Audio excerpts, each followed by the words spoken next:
fellow citizens of work from home. And a special shout out to all of us who are home, but not really, because we are all work all the time. Because, hey, we have nowhere to go after work, whenever after work is. Whew. And to all of us who are just giving this our very best, a very good afternoon to all of you.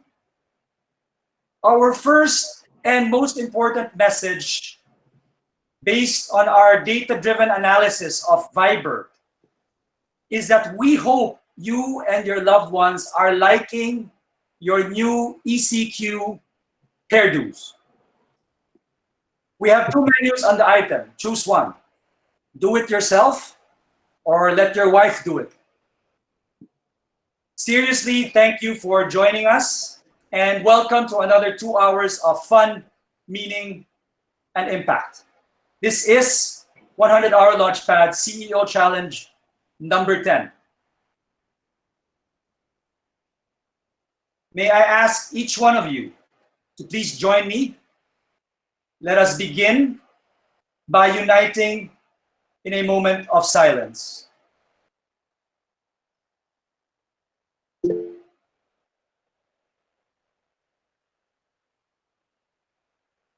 We honor the men and women of our front lines.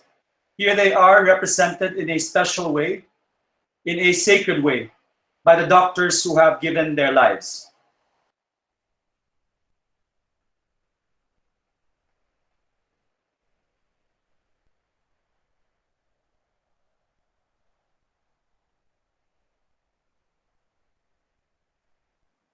Friends, can we linger here a moment? These doctors gave their lives fighting in our medical front lines. I propose, ladies and gentlemen, that we too, you and I, all of us, have our own front lines in this great crisis of humanity. To you and I, a battlefront is entrusted. To you and I, a slice of humanity is entrusted. It is our duty to serve. Consider this.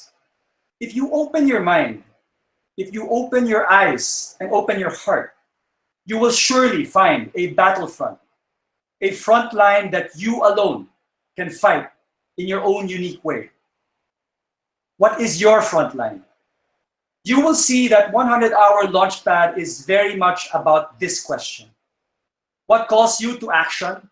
What moves you to impact? For us here in Ignite House, we have always served business leaders like you in the areas of growth, innovation, and above all, igniting people and teams to fulfill the greatest promise. But Andre, we are in this time of great crisis. My friends, many have argued with me that growth and innovation are beyond reach these days.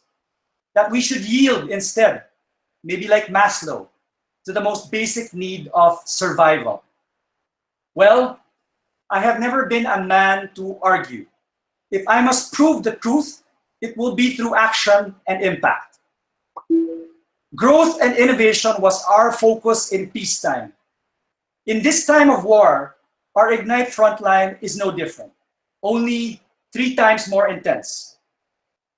Since this great crisis began, we have showed up every day and helped business leaders fulfill 3 mission-critical duties. Mission-critical if we are to grow, and mission-critical if we are to survive. First, refocus. We help leaders keep their people and teams focused. At a time of fear, pandemic, paralysis, the world is screaming out for teams who can refocus on what they do best. Second, beyond focus, reorganize. When all that is familiar is lost, all that is comfortable is lost, all that is business as usual is unusual, we desperately need teams who can reorganize and get back to what they do best. And third, act fast. Specifically, we help leaders mobilize solutions quickly from idea to market in days. That mentality in days.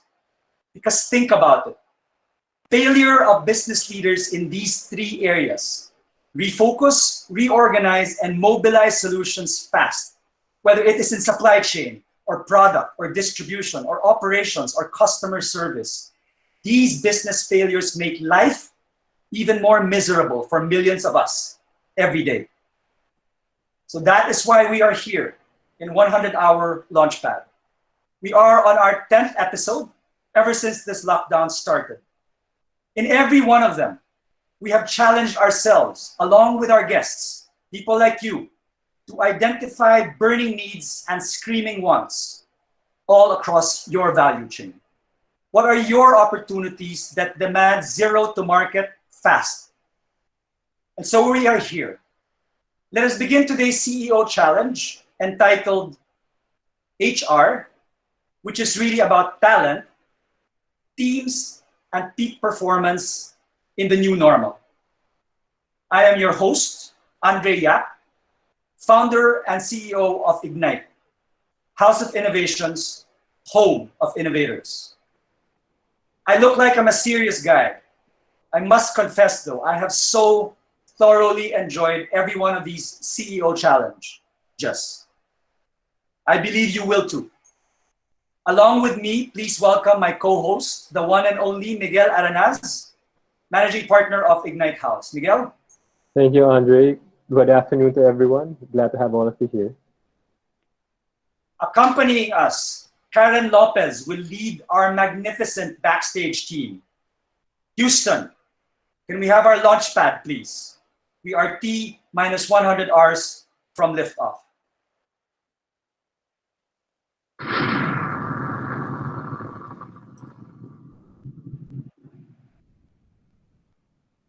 So this is the 100-hour series presented by Ignite House of Innovation, home of innovators. We are, my friends, in that unique or weird nexus of these four spaces. One, corporate. We work with big companies. Two, innovation. Equally so, we also work with fast-moving startups and visionary founders. Three, venture capital. We invest our own funds in innovation.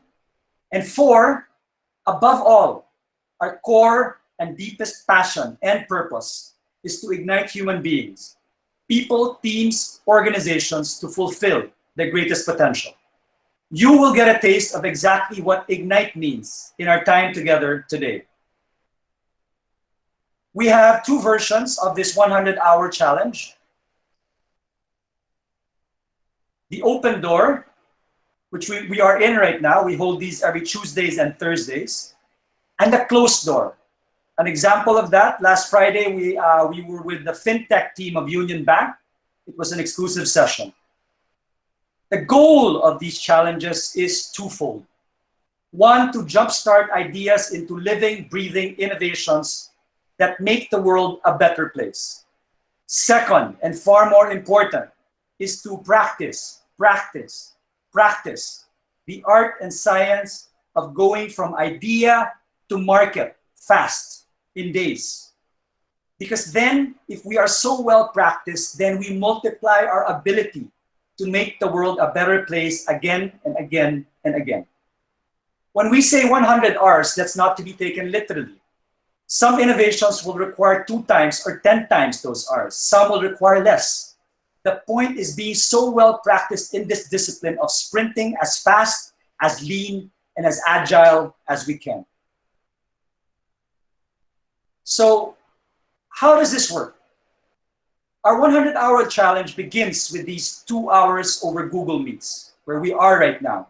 Our goal here is to jumpstart the sprint.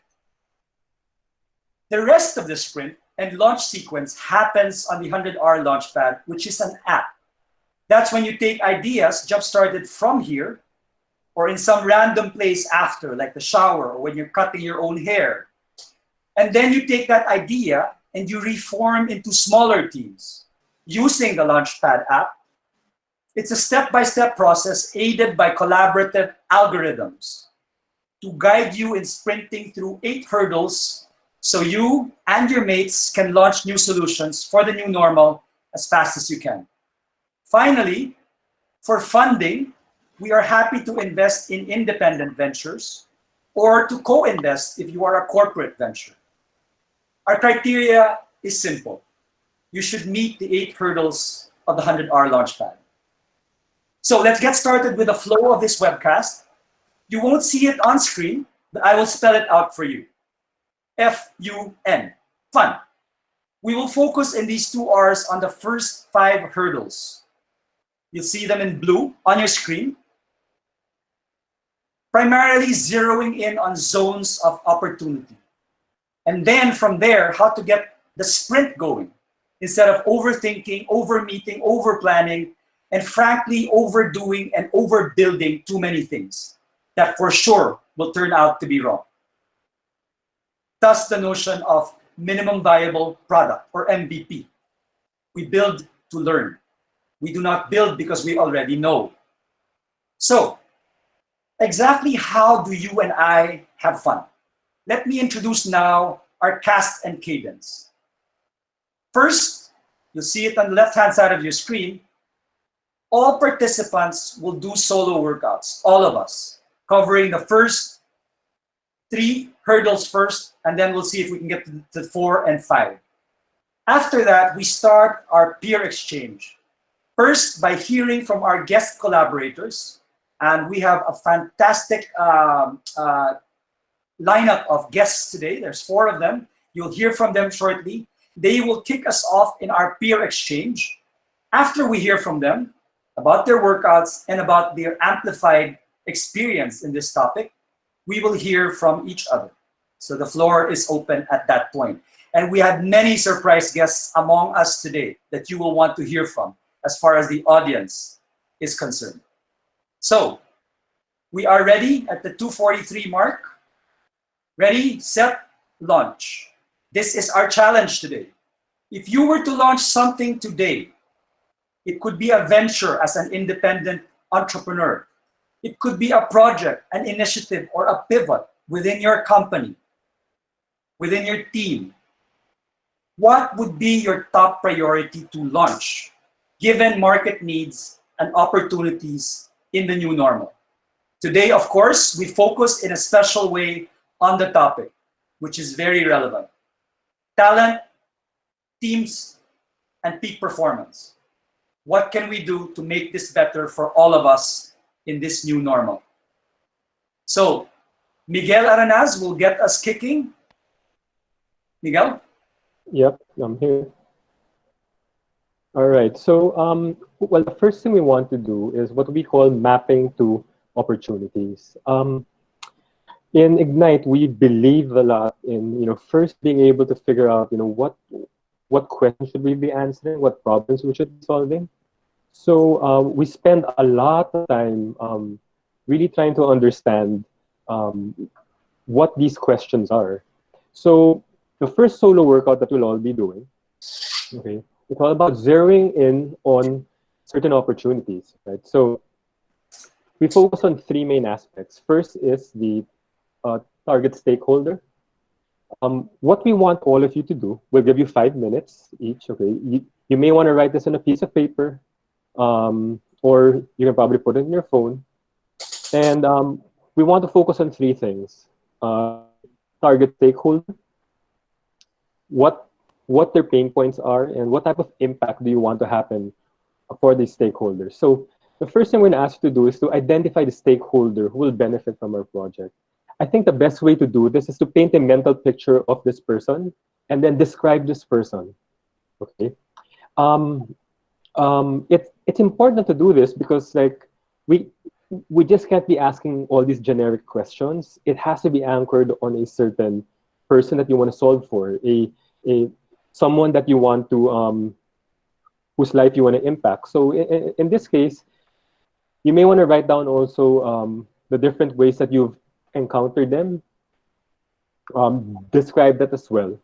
And then from there, once you have that figured out, it's best now to figure out what are the pain points of these stakeholders. What is it exactly that is it's like bothering them. What needs can we actually solve for? And then after that, we want you now to use what we call a from to format, which is basically all about figuring out what the current state of a of your stakeholder is. So from this state, to what state do you want to bring them in? Okay. So we'll give you 5 minutes to do this. Do you want to add anything, Andre? Yes, Miguel, just to emphasize again that as much as possible, if we can focus these questions on the topic of, in the area based on our experience, our observations of the topic, talent, teams, and peak performance. Where are the pains? Who are having these pains? If we could focus on those, please. This is the most fun, we're entering the most fun part of our session. As with all fun things, it takes a little bit tough time to warm up. I really encourage you, Miguel and I, to give all of yourselves to this 5-minute exercise. You will find that that's ample time. So, at go, we're ready? All right, 5 minutes. Starts now. Yep.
Okay, we're past the halfway point. We have 2 minutes and a half left.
All right, ladies and gents, 60 seconds.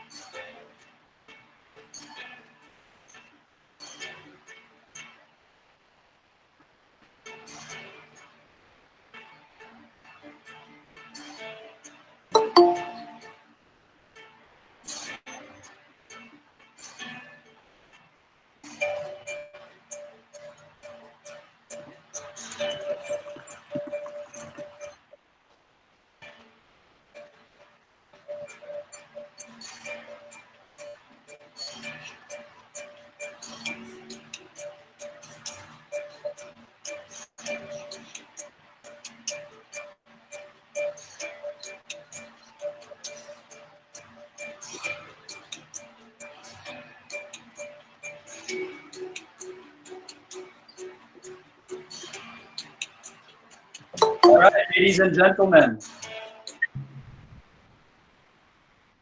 let me show you how these questions have worked out in real life. We are now on the solo workout portion. We've taken up our 5 minutes. I'm going to take you on a slight detour. If Houston, could you help me? Can we go to the 100 hours?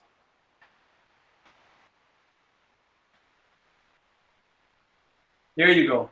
So this is this is how these questions have worked. This site you're looking at right now, 100hours.vc, did not exist even in our imagination before March 15. If you scroll down, if we scroll down, we will see, I believe it's now up to 9 milestones. These are 9 milestones. It's a timeline of breakthroughs that my team has been able to offer very quickly in the last 40 days. All sorts of applications, public services, all free. And my point is we use these exact same questions. In fact, our target stakeholder first always remain the same. I shared them with you at the beginning. They were business leaders. The pains were the same. They were the 3 pain points: refocus, reorganize, mobilize fast. Even these 3 pain points yielded for us these 8 or 9 milestones. We actually stopped posting here because we keep on churning out.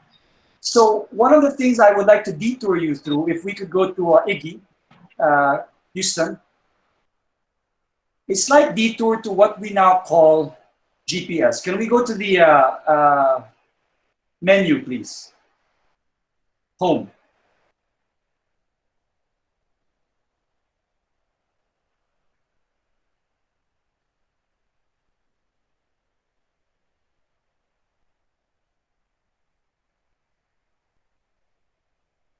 Okay, so that's fine, that's fine. Where are we? Okay, so this is an application that we use that it's gonna be a detour. We call it, sorry, Houston, where is GPS? Yes, okay, so this is the application. We could go to the GPS, please. This will be helpful for our, there you go, for our solo workouts, okay? So this notion of genius, purpose, and service, or simply GPS, if I may invite you to spend 2 minutes on this. If we know our GPS, then we have our own deeply personal navigation system for life. GPS will continuously lead us where we need to go, who we are called to be, for whom. It does not matter what success we achieve in life. Our path to joy and meaning and accomplishment goes through GPS, but only if we pay attention. Waze cannot help us if we're not listening. The same thing with GPS. Every day we are revealed new data points and coordinates, new pieces of our own puzzle, new threads on the tapestry of who am I? Why am I here? What was I born to do? So at this point, I'm going to invite you to look at 2 questions in our GPS detour. 2 questions. Question number 2 here is, Life as we know it can change so drastically in only a few hours, days, weeks. The world has so many new needs in our new normal. What can I give? What is it in me that is good, that is gifted, that remains in me no matter how much the world changes, that will allow me to stay relevant and keep being a force for good? Yesterday, today, tomorrow, and for many tomorrows after. I'd like to invite you to, in a minute, to give this a minute. You don't have to answer it literally. You're free to if you want. But think about the images, the feelings, the keywords that come to mind as you ponder this defining question. What can I give? Can we start 60 seconds, please?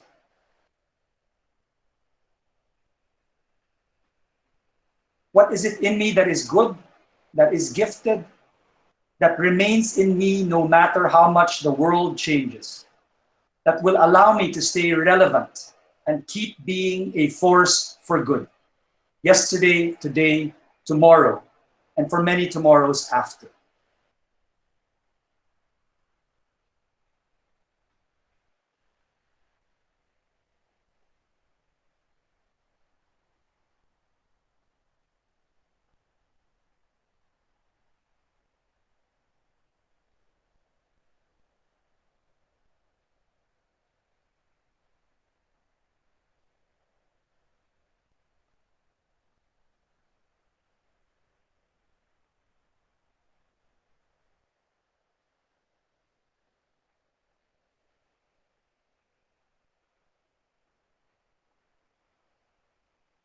Okay, that minute is up. Friends, that was a question about what we call in Ignite genius, our gifts. Here is a second question. We invite you to do the same thing. Ponder it and let the keywords come to you. This is question number 7. This time we talk about pains. What pains have I encountered most meaningfully in my own life? How have my pains been a gift because they allowed me to care deeply? How have my pains moved me to empathy, which is knowing the pain of others? How have my pains moved me to compassion, which is knowing the pain of others and so wanting to act on it? How have my pains moved me to love, knowing the pain of others and so wanting to give the very best in myself to heal their pain? I invite you to again spend a minute. Let's do that together. Let the words, images, and feelings just come to you as you ponder this question. Let's go a minute, please. Pains that I've encountered most meaningfully in my life. Pains that have been a gift because they allowed me to care deeply. They have moved me to empathy, to compassion, to love.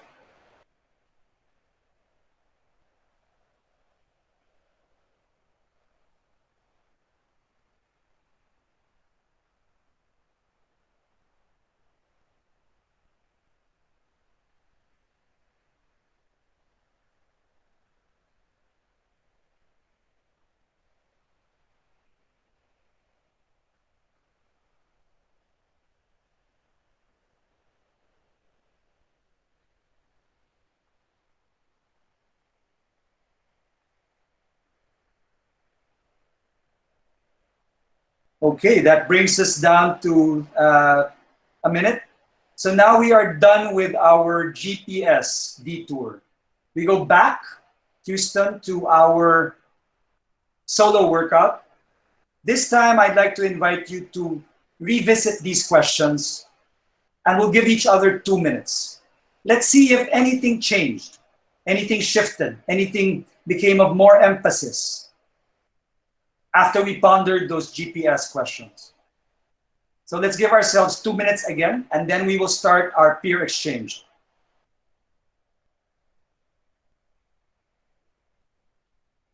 What about your target stakeholder? What about your target pains, which is your opportunities?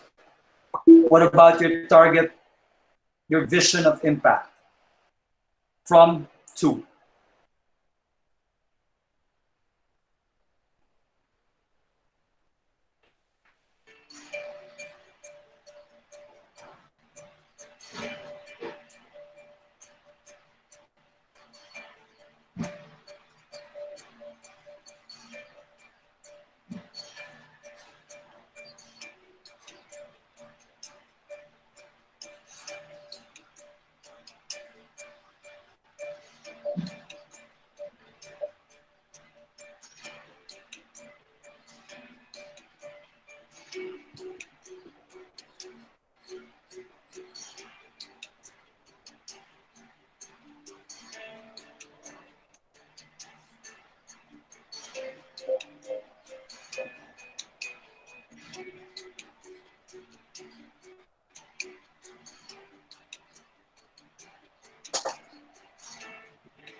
Hello, Andre.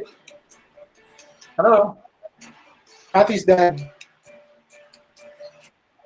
I'm sorry? Rafi's dad. Oh, hello. Hi. Mike. Hi, how are you? Hey, Mike. Good to have you. You might be Rafi. bursting a little bit of our surprise. Rafi's coming down soon. Sure. I'll see you in a bit.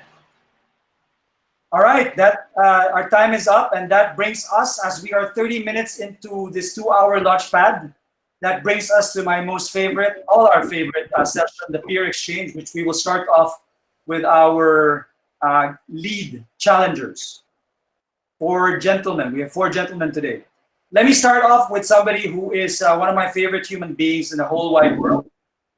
Today, he is joining us from an early morning session straight from Madrid in Spain.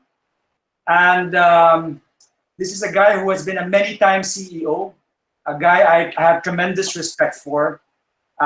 He has all sorts of experience in business, but his specialty really is that he has a good heart on top of his good mind. And when I thought about this topic of talent, teamwork, and peak performance, this was the guy I had first and foremost in mind, and I'm really happy that he's able to join us. He's a good friend, and we have started many businesses together, or invested in many businesses together. Please welcome from Madrid, Michael De Jose. Michael? Are you there?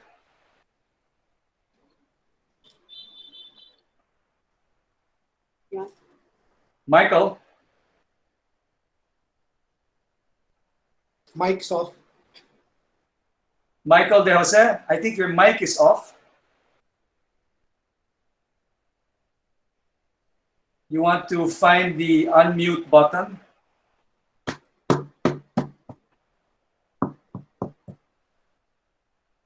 Michael?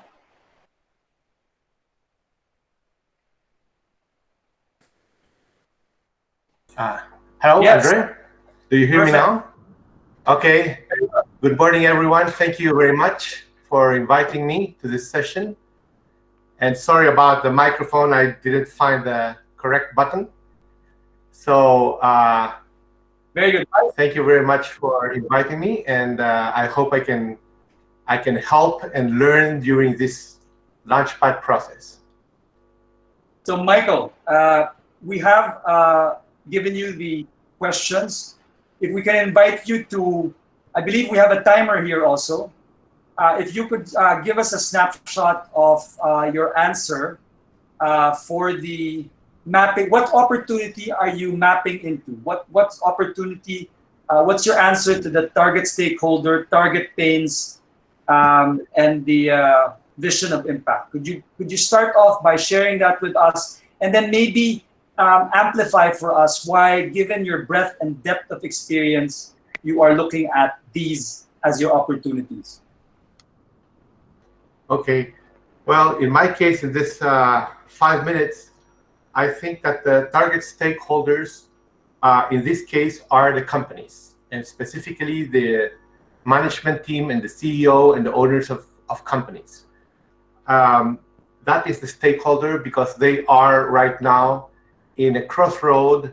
They have seen their business being disrupted. They have few ideas on how to go ahead, and they have a clear need to survive, and not only to survive, but also to increase their income and their activity in a different way, or at least in different ways than they had before. So that's a stakeholder, a clear need. And so what would be one of the potential solutions? One of the potential solutions, I think, is someone who can give them the opportunity to create their own online sales very quickly, bundling their internal team with an external team who has the skills that they don't have, who have the time that they don't have, and who can target their existing clients, but also new clients, if, of course, this is in the case that they have no online sales channel. Michael, before we go and dive further into solutions, can you give us a bit more window? Few of us have been in your shoes where, in other words, take us into because you said your target stakeholder is the CEO and the senior management, right? And few of us have been in that mindset, let alone be in that mindset in an environment like this, where really no human being has been through this. Can you give us a sense of what's going on in the minds of CEOs and leaders as they traverse this landscape that they've never been into? And in particular, when it comes to their people, as a CEO, as senior leaders, you have hundreds, thousands of people under you. And of course, this is a most human tragedy all across the globe that we are experiencing right now. What's going on in the minds of CEOs as they think about the topic of talent, teamwork, and peak performance, when their people are in many ways probably so broken right now? Can you give us a sense of that so we can understand the pain points better? Yeah. Well, I think that there are probably two ideas or sentiments which is right now happening in their minds and in their souls. One is, maybe it's sort of dramatic, but I think it's very true, is panic. Panic because CEOs are very prepared people with a lot of experience. They know their sector, they know their people, they know their business. But this is such a different thing. It is as if you throw them into a different universe. And they have all the burden of the company, all of the worries of the company, but they are in a universe where they have no experience, where they have no references. So the word here is panic. Everyone is looking at the management team, asking, what do we do now? And the question is that they have no answers. So the first feeling there is panic. What am I going to do? What do I need to do? Okay, and that panic comes basically from two things. One, they are uncertain about what's the new normal, and how are they going to strive. And basically, if they have the resources to be able to respond to that answer, not only their own resources, but they're looking at their management team who are experts in doing what they have been doing up to now, and he's asking himself the question, can they help me to answer and to respond to this situation? So they are puzzled, and they are relatively in panic. So the saying that leadership can be a very lonely position probably becomes even lonelier at this point. Although Yes. we could probably throw in another phrase, if you will, which is misery loves company. At least there are many CEOs in the same boat, right? Yes. Michael, thank you for that. We are going to now we're going to look back to you as we make our way from understanding problems to now diving into solutions. But before that, let's take a round and hear from our other panelists. Okay, Good. Miguel, who's next for us? All right. So our next guest collaborator is Don Gozar. He is the digital transformation and OD head for Golden ABC. Are you there, Don? Hi, Migs. Hi, Andre. Hi, everyone. Good afternoon. Hello, Don. Hi, Don. Yeah, it's Yeah. it's great to hear from you again. It's been a while. It has. That was like 2 past lives ago because I'm actually with a new organization right I now. know. I'm very happy. Yeah, very happy with them. I'm now with Golden ABC. Might not be familiar to the people in the call right now because you probably are more familiar with our brands. We're a fashion retail company, and some of our brands are Pen Shop, Regatta, Mhm. For Me, and Oxygen. They're just some of the brands that we have. Yeah. Okay, yeah. So Don, Mhm. I gave you the questions, the prompts that we asked a while ago. Yes. I gave you yesterday. So would you be able to share your answers? Again, who's your target stakeholder? What are their pain points, and what type of impact can you have in their life? Sure. All right. Okay. So before I actually go into identifying the stakeholder, talking about their pain points and the impact that I'm envisioning for them, let me just begin to let you know about what we think in general in my organization about what has happened about the pandemic. We Okay. really strongly feel that if necessity is the mother of innovation that we're doing right now, then this pandemic fathered it. But agile is the brother, learning is the sister. And so in GABC, we are one happy family right now. So rather than fear of the unknown, we are really wanting to wrap our heads around what we can do. And so going into recovery, we hope to be able to um, really be excited about it. So going to the question, Yes.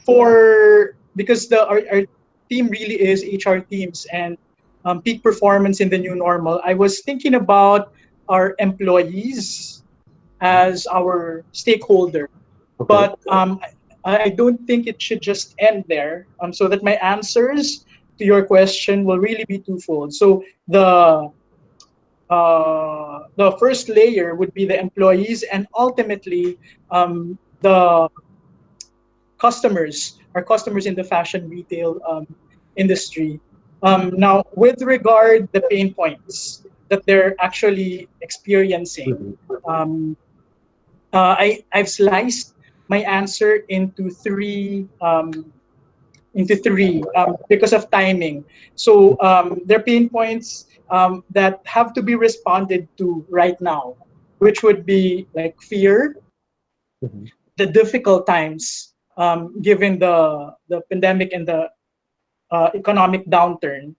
And then mental health also is one thing that we really need to recognize. It's so hard being cut off from loved ones, can be upsetting. And then the negative news also is the thing, fourth pain point that we need to respond to right now. Okay, Okay, now Don. Yeah, yes. just to build on what you said, could you maybe describe a little bit more, let's say from the point of view of the employees, how Mhm. do these pain points, I guess, manifest? Or maybe you could describe it a little bit more? Yeah, well, I talked about fear as the number Mhm. one pain point, right? Because during these dire times, there are a lot of rumors going around, a lot of fake news, sometimes real news, but they're alarming. Mhm. And it tends to trigger stress in our employees, especially because they're working from home, and so they couldn't talk about the fear that they're going through. So that's one. When I talk about difficult times, which is number two, these are times that nobody could have prepared for. So, the stress that goes with these difficult times. And then mental health. All right. So, as I said earlier, being cut off from, people could really be upsetting. And then for the negative news that we get, these are, I'm hearing about the death, let's say, of a friend's relative, or, well, for some of us, even the death, the negative news of the death of people very close to us. Mhm. So, yeah, these are the pain points that I've identified. Okay, then what type of impact do you want to have on their lives? All right. So, but those From this, those pain points that I've talked about are only in the realm of what we can respond to right now. Other Okay. pain points would be skilling up. They Okay. know, our employees know that coming back into work, there will be a lot of asks to them from the executives and from the customers that they would not have encountered before during the old normal. So skilling up, and then thriving. What they're also thinking about, what can they do given the new normal. So going now to the my vision of the impact of the solution, I'm thinking that at the end of the project, once it's been pushed out, employees are going to be more excited than anxious for the new normal. Okay. And more importantly, not just the new normal, not the near future, but the long-term future as well. So yeah, that's pretty much it. And then for the customers, I'm thinking the customers of our business, I hope that I'm seeing that they are happy and well. So healthy, happy, and well, and that they are wearing us. Okay. Yeah. Okay. All right. Thank you, Don. Don Gozar. Rhymes with rock star. I love it. Thanks, Andre. We spent, well, thank you for that, Dan, because, rather Don, we take pains, no pun intended, to talk about pains, because this is the launch pad, the very foundations for any kind of innovation. A lot of people have, 9 out of 10 people will jump into ideas and solutions. In 100-hour Launchpad, the reason why we can sprint very fast is because we don't leapfrog the understanding and the setting of empathy and compassion before solutions. So solutions must be driven by understanding, empathy, and compassion for pains. So I hope you are staying with us and Yes. embracing these. No? Thank you again for that. I agree with you, Andre. We're gonna look back to you, and I look forward to really taking the next round with you and listening, taking in how Pen Shop and Regatta and Golden ABC is going to make this vision of impact happen. So we'll be with you in a bit. Next up, it's my turn again. I did say that our previous guest, Michael De Jose, was one of my favorite people. Here's another one of them. This is going to be a very special angle. This is our 10th episode, and all our guests have been hardcore business people. It is my great pleasure to be able to bring into 100-hour Launchpad, to me, one of the eminent minds. If he were to do business, he would do great. But as it is, he is one of the eminent minds and hearts in the arena of sports, where, of course, talent, team, and peak performance aren't just the order of battle, they are also perfectly measurable. You either are or you're not. And this gentleman, as much as he is a dear friend, I love everything about him, is also a winner. I think we will let his credentials speak for himself as he talks to us about, from the sports world, from his experience, from his understanding of talent, teamwork, and peak performance, what are the pains that he sees in today's world? Who owns those pains? Ladies and gentlemen, please welcome Mr. Tab Baldwin. Tab, good Hi, afternoon. Andre.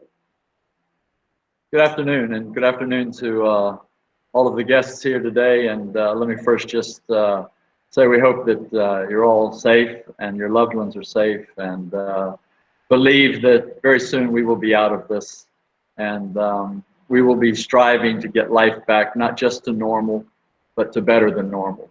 And I think that's a great challenge that faces all of us as we will re-enter the world again and see what it looks like.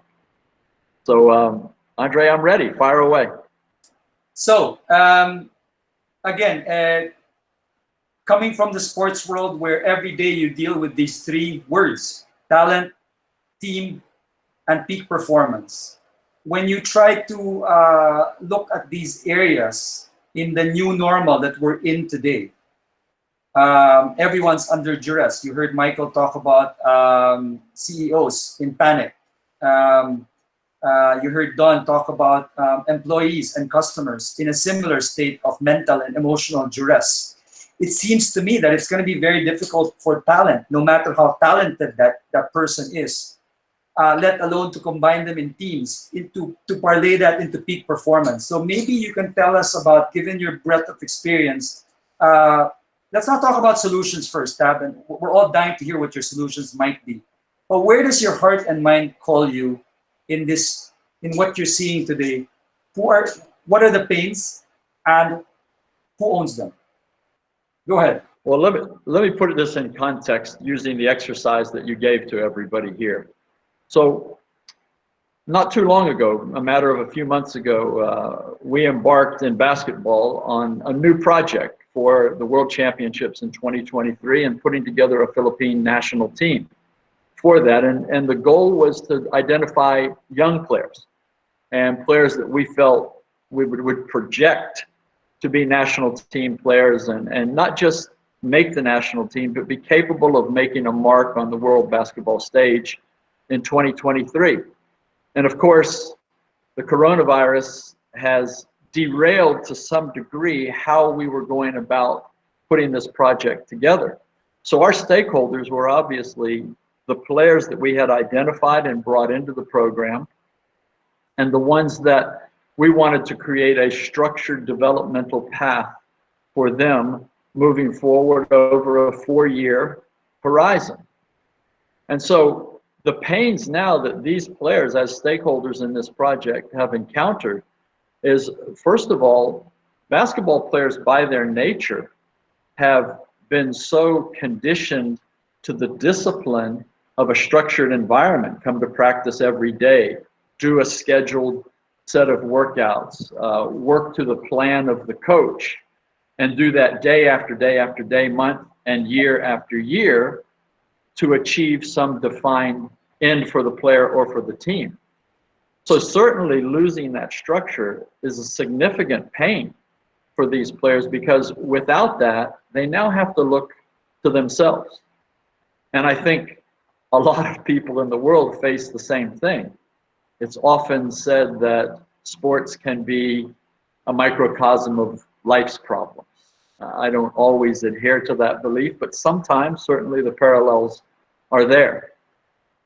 I think there's another pain that our players have encountered, and it certainly affects society at large. I believe human beings are competitive by nature. We tend to look to one another as reference points for how well we are doing, how poorly we are doing, how much better we need to do. And particularly in sports, we see that because it's so in the moment competitive. Well, not only have we lost the familiarity of the structure and of the teammates doing what we're doing, but we've also lost the relativity of our performance.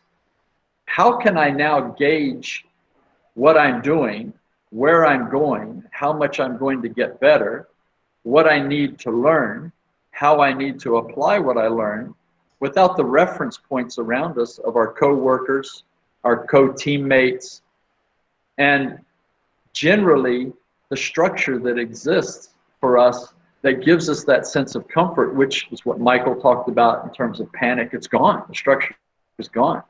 Don talked about fear. the familiarity of our life is gone. So for our players, and we'll talk about solutions later, but for our players, now they're on their own. Now they have to look at themselves without these reference points around them, and they have to find comfort there. Because it is about first being a great individual before you can inject yourself into an institution, organization, or a team to make that team great. Tab, are you able to formulate a vision of impact in terms of, you describe the way we talk about vision of impact is in terms of a from to statement. And you've clearly defined the from statement where we're at right now. And by the way, maybe before we even talk about the from to statement, I suspect, Tab, and I don't know if you can please comment on this, that if you can crack the code in terms of addressing the pains of these types of athletes, which is, of course, every type of athlete nowadays. It's not just basketball players in the national team, as you had specifically brought up, but in every basketball player, in every league, in every sport, in every country, suffers from this loss of structure in terms of practice, and also reference points in terms of competition. So the total lack of structure, but then you could extrapolate that further into, it's not just sports people, it's really all of us. So much so that I suspect that if you can crack the code on this, we will have a lot to learn from you, borrow from you, maybe steal from you, or license from you about what we're supposed to do. Because in the sports world, it's so dramatic. Whereas in the business world, sometimes it's a lot more subtle than what you have in the sports world. Can you comment on that? Certainly, and this is something that, in terms of a philosophical approach to coaching, this is something that I've been working on with our coaching staff as it is addressed to talent. And this is not just a sports thing. I think so many people in the world look at talent and they see that talent is reflected in performance. I don't think so. I think talent is reflected in mental capability.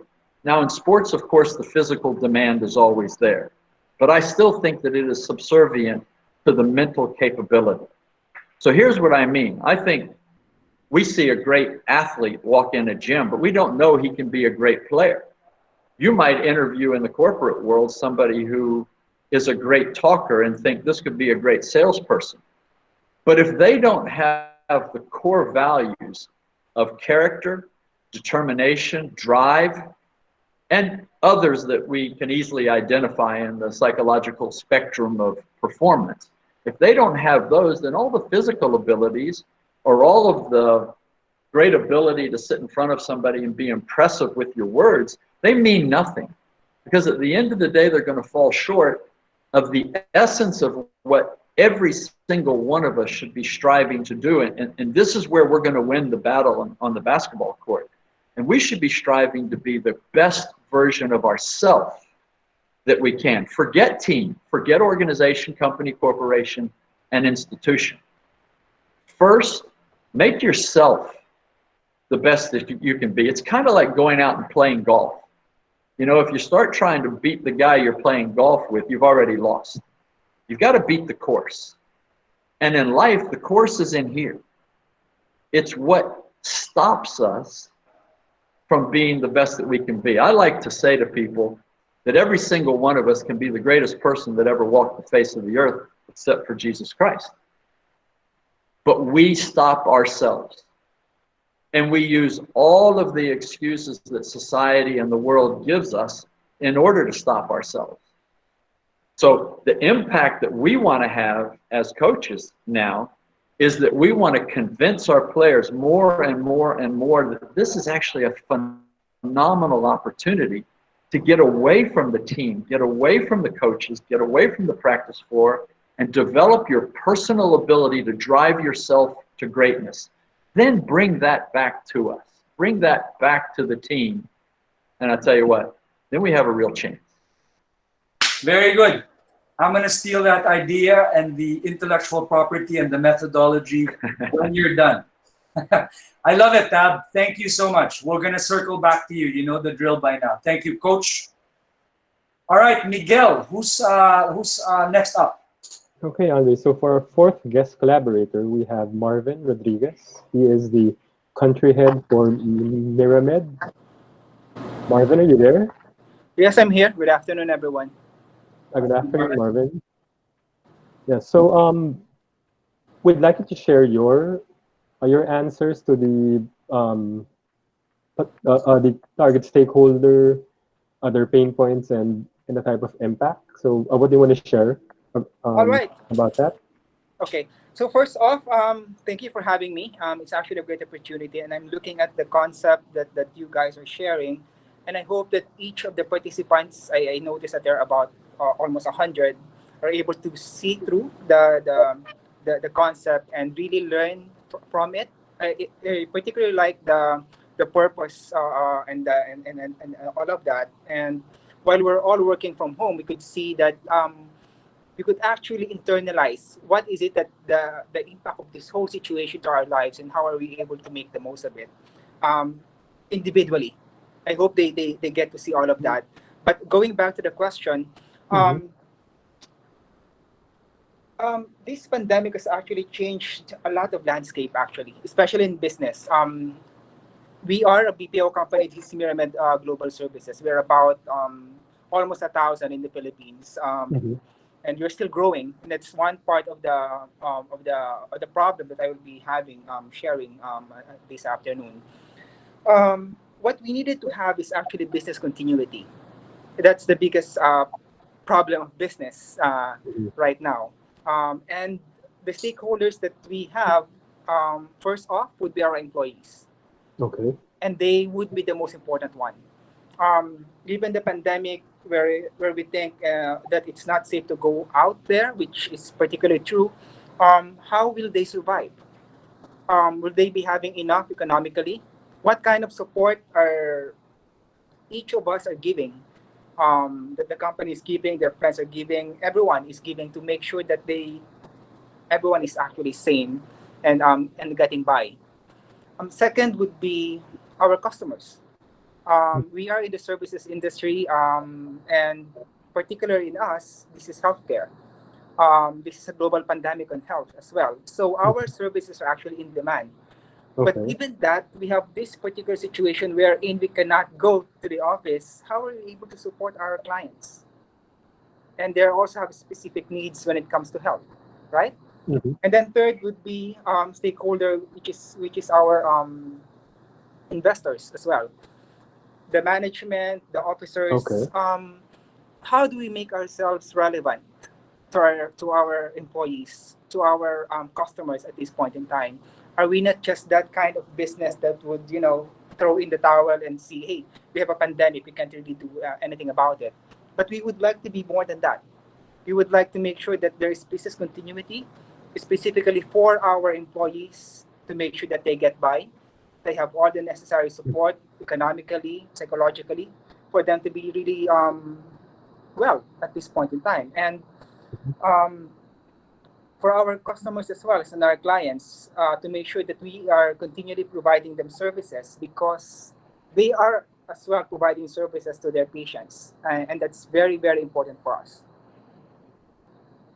Okay. Yeah. Go ahead. What about, okay, so based on the stakeholders, maybe let's focus on one, specifically maybe your employees. So what type of impact do you want to have in their life?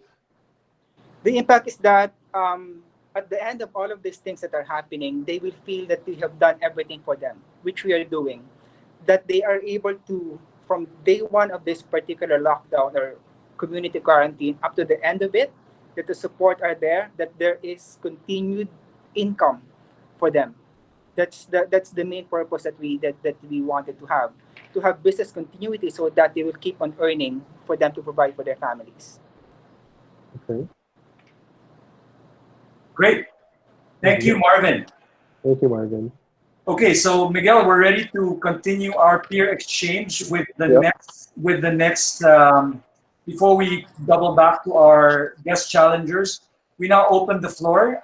First of all, to our Inside Pass holders. If any of our invited Inside Pass holders would like to speak up, and maybe tell us about how the questions have inspired opportunities for you. This is all about innovation and innovation that can be launched in order to respond to market opportunities quickly.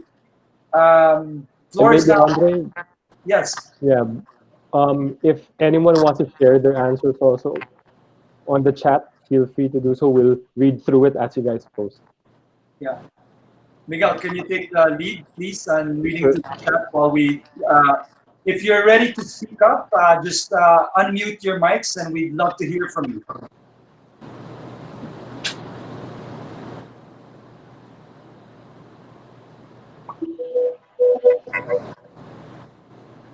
Hi,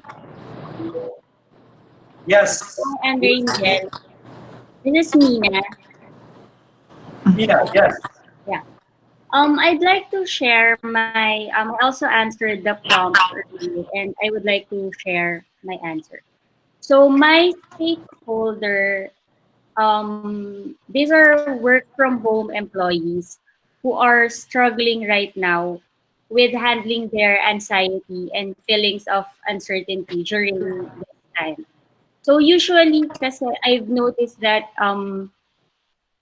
some employers, when it comes to transitioning their employees to the work from home setup, they are just focused on the technology side, their work productivity, and those things. But not everyone can be as productive as before. And I was thinking that some of these people, they are also feeling guilty that they are underperforming, which also adds to the stress. So the pain that I wanted to address now is the anxiety that they are feeling.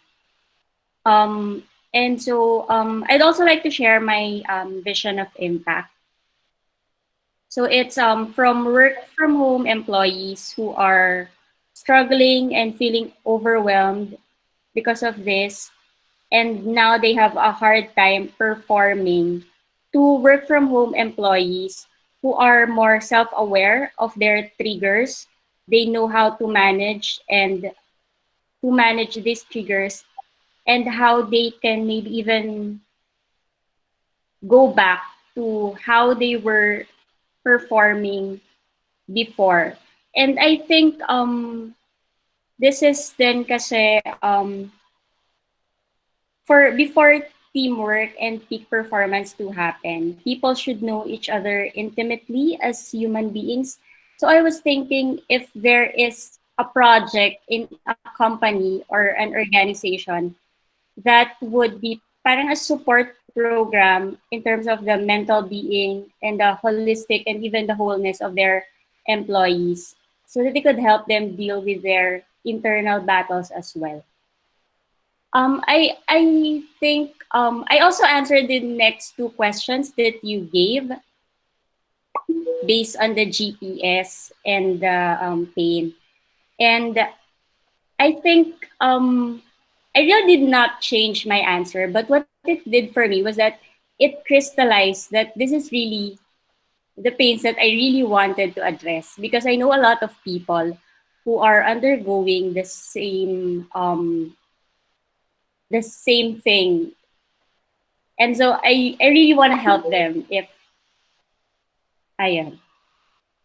Okay, so in your case, I think, Mina, thanks for sharing that. I think, am I on mute? Can No. you hear? Yes, okay. So I think you're referring to that GPS question that had to do with what pains gave you more empathy, gave you more compassion as you've experienced them. And as I'm listening to you, my mind is going back to what Coach Tab had proposed, which to me is a fantastic proposition, but it sits as a bit of an opposition to what you're saying, because what you're saying is that there's some sort of hierarchy of Maslow and hierarchy of before you can aim for greatness. I mean, whereas Tab was saying, why don't we have a vision where we can get it in the minds of our players and our professionals in the workforce that instead of this being a time of despair and panic, if this can instead be a vision of a time of greatness, of absolute working on yourself to become the greatest you can be. And you stand in a little bit of the other side of that, which is, well, yeah, there are people who aren't keeping it together, right? So maybe the insight here is horses for horses. There are people who are maybe ready for that jump off point to looking at this whole situation as a springboard to greatness, to even further greatness. And then there are people also who are in a different state. And it's no comment on whether they're good people or not good people. It's just, I think what it emphasizes, with thanks to you again, Mina, you just taught me something, is that, again, the emphasis on understanding before we jump into solutions is understanding the pain points of who we're talking about. Because clearly these are two of the same stakeholders, but they have different pain points, both of which are legitimate, right? So Yes. we're going to have a chance to circle back to this again. You've just made the conversation a lot hotter. That's the way we like it. Thank you very much. Anybody else wants to speak up?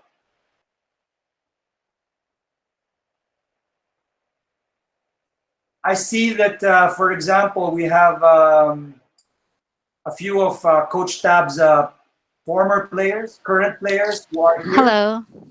Yes. Yeah, this is Leanne Benitez. Go I'm ahead. from Continental Global Business Services.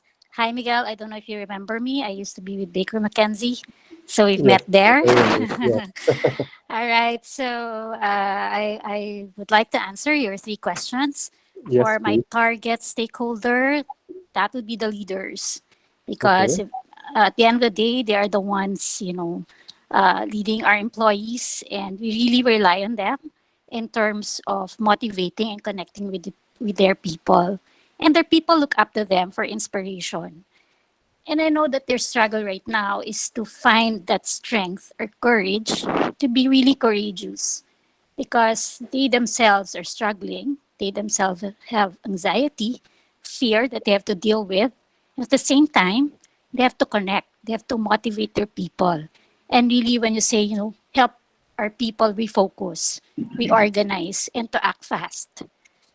So they are my target stakeholders. We have a lot of lined up programs for them, but because of this pandemic, everything changed, and we have to think differently in terms of how we equip our leaders in these times. So in terms of impact, I'd really like to see our leaders from being, fearful or veering away from having difficult conversations with their people or team members, to having that courage to tackle, issues like anxiety or fear or uncertainty. So that's really the kind of impact that I would like to look into. Thank you, Leanne. That's Thank you, a Leanne. spotlight on leaders, a very peculiar stakeholder in these times. There's a saying, right, Miguel? Fake it until you make it. Yep. Yeah. I wonder how many leaders are faking it until they figure out how they're gonna make it. Exactly. No, because it's a very real concern, because as a leader, if you're an employee, you're nobody's looking up at you. Everybody sort of expects you to be lost. But if you're a leader, everyone's looking up at you, and you've got to somehow act the part, right? So thanks for bringing this up. Again, in terms of launching ventures, solutions, pivots, what can we as a community, depending on our connection to this pain point, launch on behalf of the stakeholder is what we really want to spur through today's Launchpad. Thank you for that, Leanne. Who's next? We see a lot of people commenting on our chat box. If any of you want to give Hi. voice. Yeah. who's this? Andre, Yes. Jojo Sadul. I don't know if you remember me, but I've been Of course. attending your Ignite, but not lately. Long time, buddy. Yeah, and Yeah, My idea is basically I live in the provinces, so my stakeholders are essentially middle to higher income households here in the provinces, and those who are unemployed. Jojo, if I remember right, Los Baños, right? Calamba. Calamba. Okay. Yeah. Perfect. Yeah. So, and those who are unemployed or have no income during the this quarantine period. So, during the quarantine period, which is most likely to be extended, because very few LGUs have been looking for creative and systematic solutions aside from doleouts. So I feel there's a need to start up the local economy. This is actually not a new idea, but because there are no delivery services or there is no organized delivery services here in the provinces, I feel there is a need to create something hyper-local. And instead of you use those who are unemployed, like the tricycle drivers or jeep drivers. And at the same time, the local businesses need to be able to start slowly. So since feeling ko yung quarantine period tatagal ng konti, you have to help them start or create a business listing, a very active one, which either you call or it's something online kasi nga tatagal eh. So this is for the short term, but what will happen after is if you're looking for a real startup, as the lockout period subsides, then you're going to have a very active business listing, which should be better than Google Maps. So the only hurdle I see here is that you have to work with local government because you need to identify those people who can deliver and who maybe need to have clearance, a health clearance, so they be able to deliver just to be safe. All right, Jojo, thank you. Quite a different stakeholder there. Thanks so much. Yeah. Love to hear from you again. Stay safe over in Calamba. Thanks, man. We got time for maybe one or two more before we look back to our guests for the next round.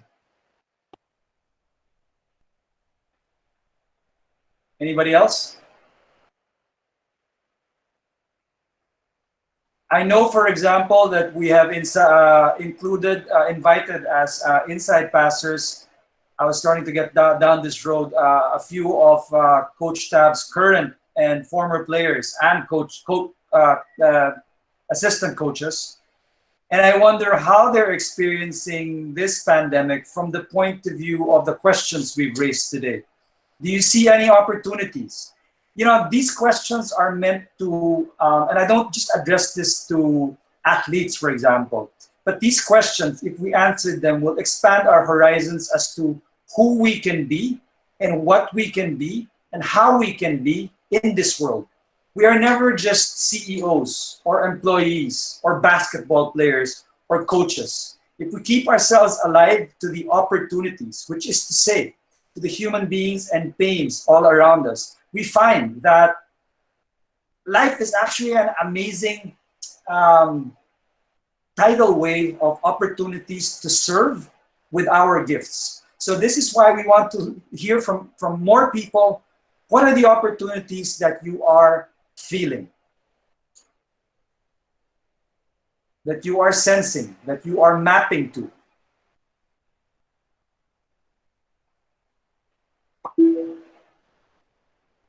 I saw from out of the corner of my eye, Daniel Collado, another friend of ours from Madrid. Did you just throw in something, Danny? That's fine. Spanish perspective. This is a global humanitarian issue. So we'd love to hear actually what's going on in Spain.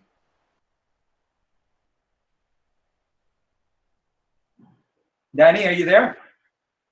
Yep. Hello, Andre. Perfect. Love it. There you are. And hello, everyone. I miss you, hermano. So I guess, well, the situation is, as you may know, is really hard here in terms of, social activities, social measures. Now, I really like some ideas that showed during the conversation, and one of the things I really I'm sure of is that this is a new adventure for everyone. So basically, one of my concerns, and I think one of the concerns we all have is health and everyone being safe, right? But apart from that, from a corporate perspective, I think this is a challenge, and we are all really excited, scratching our heads, thinking of new ideas, and not new ideas to old problems, but new ideas to new problems, which is really exciting. Now, I was thinking of this opportunity because here in Spain, as you may know, a lot of elder people have died and are dying these days, and you know, many of them, they are stuck at home, they cannot leave, and what the government is saying is that they will be the last ones leaving their houses, their homes. So many of them are also sad because of the situation, which affects their health at the same time. And there are also people with psychological problems who cannot abandon their homes. So a very nice opportunity in order to help all these people would be creating, let's say, a digital service that can connect these people to others, and also to people who, you know, are not working these days and have more free time and can, you know, just maybe chat with them and have a conversation and make them feel accompanied with someone next to them. And that can be done through digital devices and digital platform, and we should take advantage, for example, of, you know, AI and all these technologies we have at hand, such as Alexa, Siri, etc., etc. So I think there are opportunities which are technologically not very complicated, and that could really help socially people who really need it. I love it, Danny. Thank you for that. You know, there is not, like I said, there's we do this twice a week. This is our 10th CEO challenge, and there is not one session, I think Miguel will agree with this, where the audience doesn't speak up. And it's always the audience, isn't it? No. Last Tuesday, we had a CEO challenger who brought up this, the target stakeholder of the aged of our population always comes up, and they do surface your pain points. So I think it's widely recognized enough. So now, Danny, you know, this is the way we behave here, right? Who is going to be brave enough and caring enough to act on this is what this Launchpad is all about. So I thank you. It's good to see you again, and stick around. We'll come back to you. And if you're serious about launching a solution to this, I'm all ears. I want to help you with it. Thanks. Salud. Okay, who's next? We got time for one more. This is going to be our last call before we look back to our esteemed guests to now hear about their vision of a solution. Well, one more pain, one more opportunity. Fire us up. This is the 100R CEO Challenge. Who's going to be next?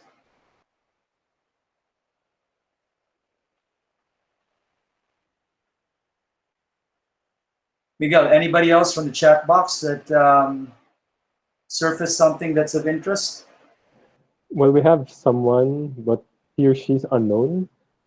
It says unknown, but he or she shares, as we look forward to the new normal after the ECQ, mall tenants, including department store consignors, will face unprecedented challenges on top of the old ones in our increasingly competitive domestic retail market. Would you want to expound on this? Okay, so I didn't quite catch you. The stakeholder was tenants, right? So these are leasers of commercial space. Right. Well, if nobody else, I'm going to say going once. Hi. All right, here we go. Who's this? Miguel, this is Ed from Labs. Oh, hi. Hi, Ted. Yeah. I'm in the retail industry, fashion, just like Golden ABC. And I'm speaking as a tenant, both as a mall tenant and as a consignor inside the department stores.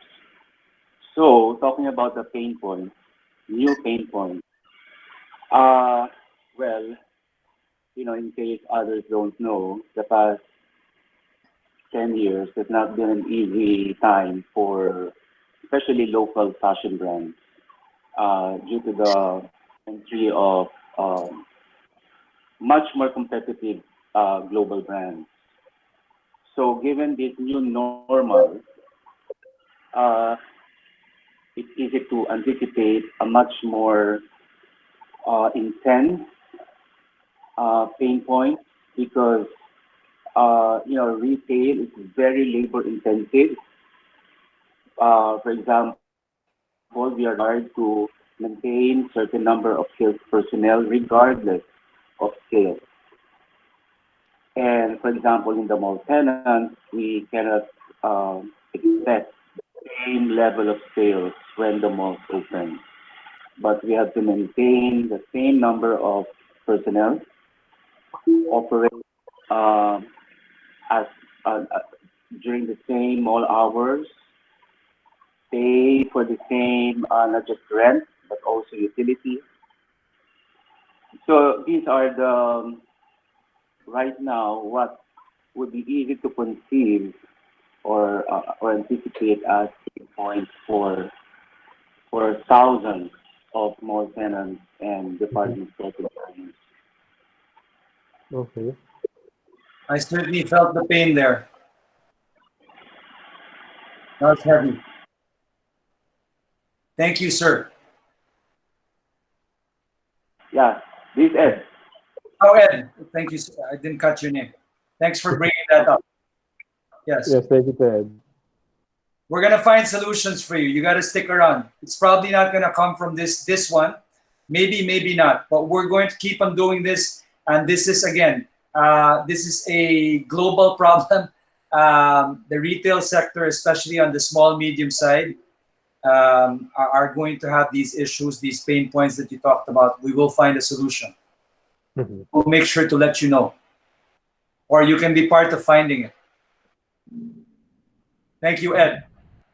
All right, shall we, if nobody's gonna stop me, meaning nobody else wants to speak up, we're gonna go back to our guests.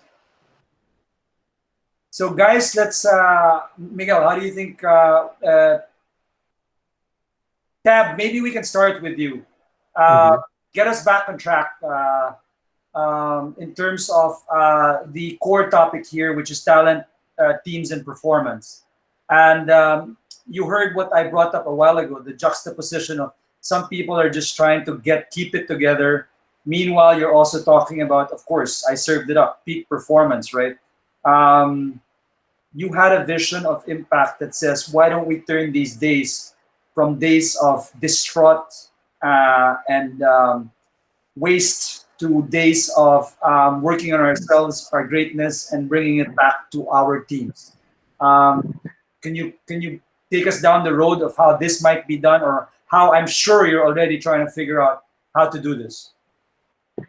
Andre, I think as we've gone through this session this afternoon, we've heard one person after another person talk about the psychological challenge that the pandemic presents for all of us, whether it be panic, fear, disruption, loss of familiarity, loss of structure, and how we confront those things going forward. I love problem solving.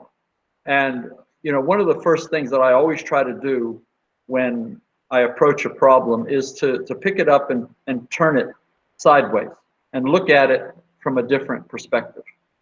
And I think that we have the whole world who more or less is suffering in one way or another. And yet we're all sitting here as potential peak performers trying to figure out how we can either get back on track quickly and effectively, or even capitalize potentially on the scenario. I tend to look at this thing as not something that we have never seen before. I tend to think that this is something that we all have seen, probably multiple times, but we haven't seen it on this scale. And to me, whenever you want to solve a problem, scale is always a big issue.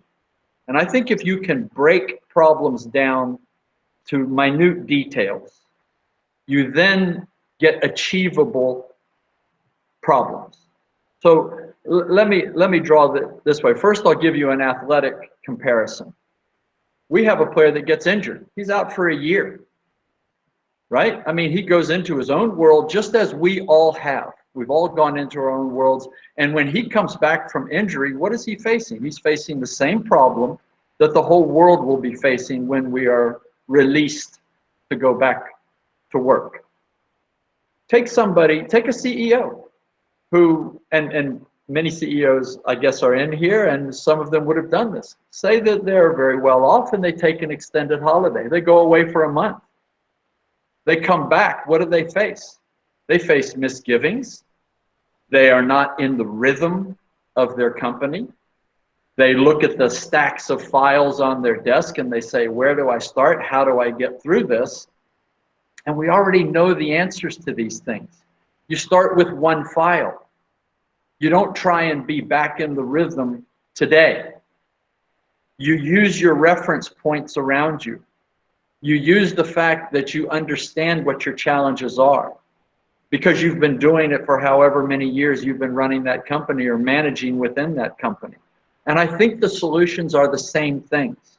So when we all go back, the leaders, as I think it was Leanne was talking about, the challenge for the leaders is to break it all down. Everybody wants to be comfortable again. Everybody wants to feel secure again. How do we do that? Familiarity. We don't panic when our surroundings are familiar. We don't have fear. We have comfort. And when we're comfortable, we can perform. So I think the managers, the CEOs, it's what I'm going to do. I'm going to bring my players back. We're not going to try and be a great team on the first day. We're going to break it down to fundamental issues. And we're going to start building and rebuilding the comfort of a basketball team through detailed, fundamental work that they all are comfortable with. The same thing in a corporation.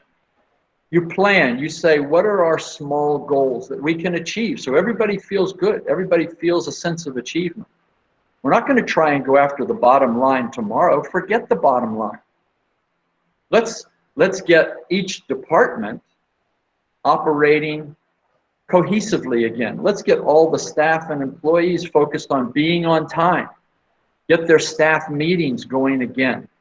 And get achievable, fundamental projects going that can be conquered in short periods of time and all contribute to rebuilding the functionality of the institution or the organization as a whole. So again, I believe detail, I believe in the fundamentals, I believe in getting achievable gains, all with a vision toward the organization or the team acting and looking like a team again. So along the way, everybody gets comfort, everybody gets security, and everybody gets achievement. That's Great it. point, Pam. So the lesson there is bite-sized pieces. Don't try to solve the whole thing. Yes. What would that? Yeah. Go ahead, Mike. Go ahead, Miguel. Yeah, one thing I use a lot with the corporations I work with, like we like to say, celebrate quick wins with big stories. I mean, it just helps motivate people, that as you're doing all these small things, but you make it seem larger than it actually is. Not really to, fool people into something, but really just to keep them motivated and focus on the bigger picture. So yes, those are some great points that And let me just inject this as well. As a manager or CEO or the person in charge, the leader, you also are charged with the responsibility of correcting mistakes and errors. And I think we should all be expecting that everybody having been away from their tasks and jobs, there's probably going to be some hiccups when everybody gets back to work. And I think if you work in the microcosm, you work in the micro rather than the macro, then the mistakes that you can address aren't so daunting to the people who have to be brought back on the rails. It's a minor thing. It's not going to affect the bottom line, and yet it restarts the process of leadership. the leader saying, job well done, or job not so well done, let's make these adjustments and get back on track. And you're not talking about company threatening, corporate threatening, life threatening issues. You're talking about the little ones. And so you reestablish the relationships along with reestablishing the processes. You know what I'm thinking, Tab and Miguel, all along as I'm listening is, to begin with, as a leader, I would not have my team doesn't take a day off. They don't take off. We don't take off. We keep showing up every day, because precisely, I don't want to be that guy who shows up and has to restart and looks at that pile of thing while I'm out of sync with everything else. So I'm sure you're doing this. Like, I'm sure as a coach, to a great extent, you are not taking a day off with your team. You continue to do the little things, the not so little things on a daily basis. And when we talk about the topic of talent, team, and peak performance, I think that's one of, no matter what it is that you have to address, whether it's feelings of panic, feelings of anxiety, you don't take a day off. You keep on addressing, you keep on staying relevant. And so when the markets accept you again, you're ready. You never took the day off. I'm seeing my screen freeze. I just want to do a check. Can you hear me? Yeah, the audio is still coming through clear to me. Yes, the audio is good, but okay, that's frozen. Hopefully that's something that'll just correct itself. I saw a comment from the audience. If audience, you're welcome to just jump in. We're a rowdy bunch here. We'd like to be as rowdy as we can. So just unmute your mic if you want to throw your hat into this derby. If not, Michael De Jose, may I call on you to give your thoughts about what are some of the, again, from a CEO's perspective, such as yours, what are some of the first things that you would do in order to get talent, team, and performance humming again? Well, I think the CEOs need to do two things at the same time. So Tab was absolutely right when he was saying you have to get people to their own familiarity. You have to break down the problems, and you have to make them comfortable so you can start performing again. That's absolutely true, and that's precisely what CEOs are doing with what we call the very short-term necessities of the businesses in this situation of pandemic, which is basically revamping or starting the business again little by little, but especially the problems of liquidity of the company, of maintaining it alive. Okay, so that's very stressing, and they are applying contingency plans to allow that to happen, and people are following them. Okay, but at the same time, they know that they're not going to go back to the previous situation. So they have to build something, they have to start projects, which are question marks, but they know that if they don't start new projects to try to solve the new situation where they're going to be, then the long term will not happen. So they have a temptation to just focus on the short term, because that's what they know, that's where they have the resources, that's where they have the familiarity, but at the same time they know that they need to do different things. Now, in a normal situation, they don't want to do new things because they watch or they feel that there is a huge risk in undergoing new projects. So normally they say, well, we have to analyze the viability of this and that. This is not urgent. This is not a priority. So new projects, innovations always go slow. Okay. Now in this new situation, this barrier of feeling afraid of undergoing new projects is out, because they know they need to do new things. Okay, so in that sense, they are very open, very much more open than just a month ago, to new innovative projects that can help them in this new situation. So yes, they need venture projects within the company and even help from out of the company. So, Michael, one of the things, well, I think one of the things you're alluding to is something that we've seen. I think it was somebody, it might have been Don or Marvin, who said necessity is the mother of invention, right? What we're seeing here is that even prior to that, necessity has been the mother of adoption. Adoption. Think about it. Before this, I had never ventured into video conferencing. No matter what people would tell me, I would insist on face-to-face meetings because I have to see the person and I have to get the nonverbal cues. But in the past couple of days, I mean, what it took me 10 years to convince me took 1 month, and I'm here and I'm doing it, right? So a lot of people are adopting new things, work from home, learning from home, even adopting healthy practices. This adoption will in turn fuel innovation, making it easier. One thing I'm not hearing from you though, Michael, is a CEO, no business leader is gonna do it alone. Because our topic is talent or people, teams, and peak performance. So it's not a matter of like figuring out this out by yourself. What do CEOs need to do in order to, because they're the only asset they have remaining in many cases are their people. The business model's gone, the supply chain's gone. You can no longer do customer service the way you did it before. You can't do sales anymore. Your value chain is gone. You only have your people. So as a CEO, what are you gonna do about the topics of the talent you have left, the teams you have left, and the performance you can still get from these people and for these people? Well, of course, you're absolutely right. The question is, they have to accelerate and they have to empower their people, which probably they have not done before in a very systematic or in a very accelerated mode.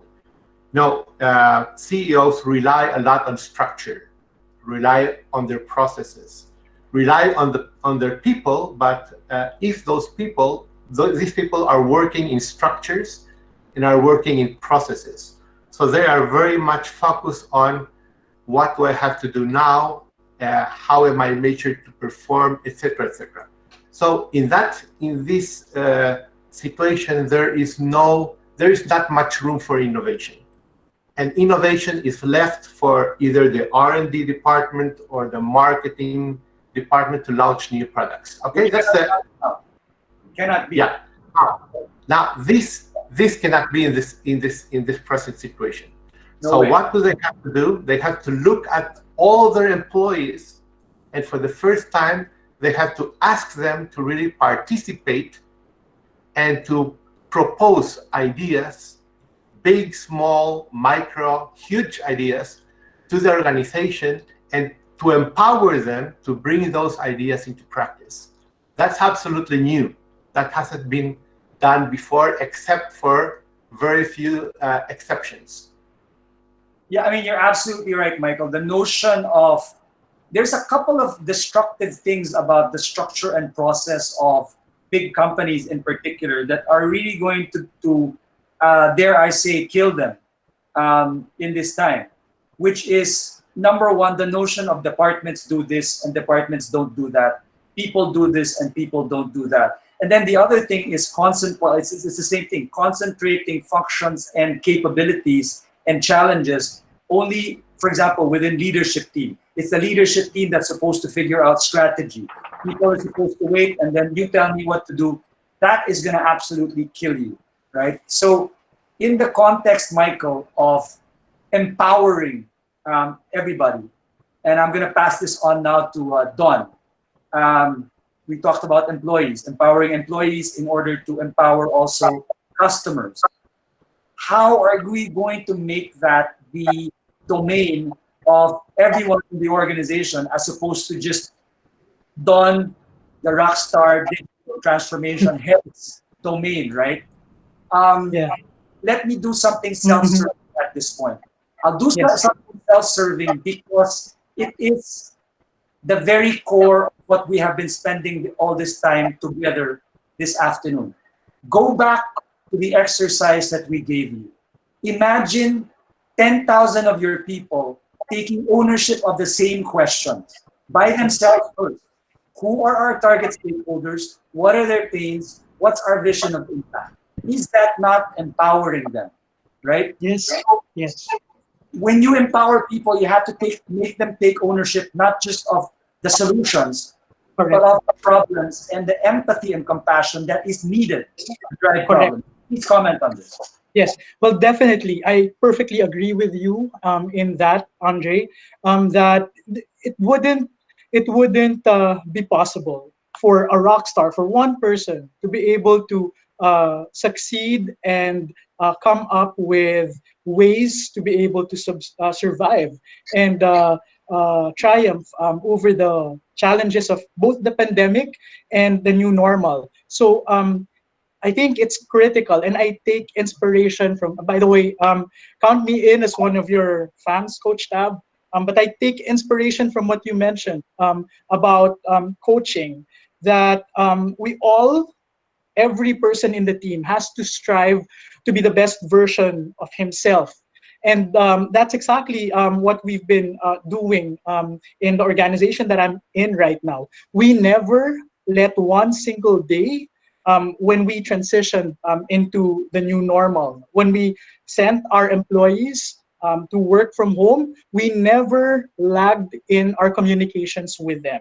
And we always made them feel that if we truly are to be digital, that we don't just rely on our high-tech processes, but we need to be high touch with one another also. And so that kind of helped. Remember, Andre, I talked about my stakeholders being the employees, and in the bigger scheme of things, our customers in retail. I think the key to really making these two layers of customers happy is to just really listen to them. There is no rock star, to your point, Andre.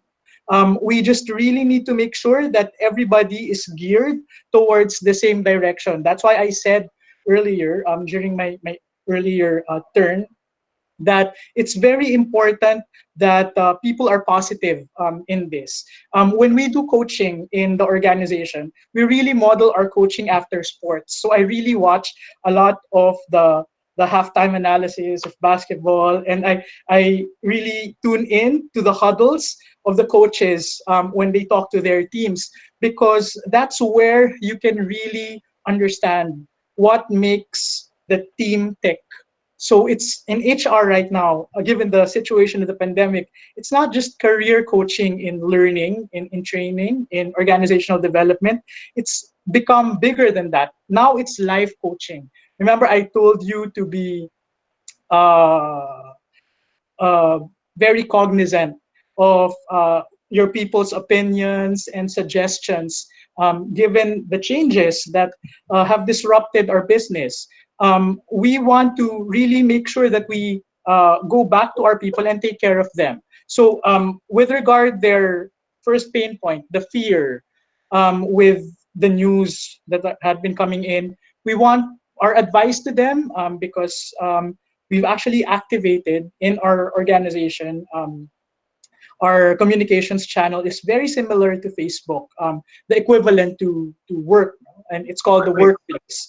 Yeah. We encourage them to look at credible sources and not just be an audience to the news, but to think along the lines of what they hear, the facts that they hear from the news, and try to translate it into actionable items. All right. Now, in terms of the difficult times that they're going through, working from home has really changed the way we look at work-life balance. So now our term is really work-life integration. So we recognize that people have to take time out sometime from within the office hours, the work hours, to reassure friends and family who may be worried, because one of the statistics that have risen actually, and it's a quiet statistic. There had been some suicides that had been happening, because that's again one of the things that could be brought about by the situation that we're in now, which allows me to segue into the next pain point, mental health. So we encourage our people in the organization to use tools to keep in touch with others, right? So while they may be in calls with us, as we sift through the things that need to be done, and as we continue to deliver our HR services to the employees in the organization, we recognize that they might also be on the phone and texting relatives and friends, right? And then with regard the negative news that had been coming in, I've mentioned about positivity, and that's one of the things that I really like about Coach Tab's way of coaching. There's always positivity in the team. No? So if something fails, and a lot of things might get missed out as we transition to working from home, we cannot be shouting at them and calling out their mistakes. We know that these are intelligent people that we're working with, like Coach Tab's teams. I'm pretty sure intelligent. I'm an Athenian also.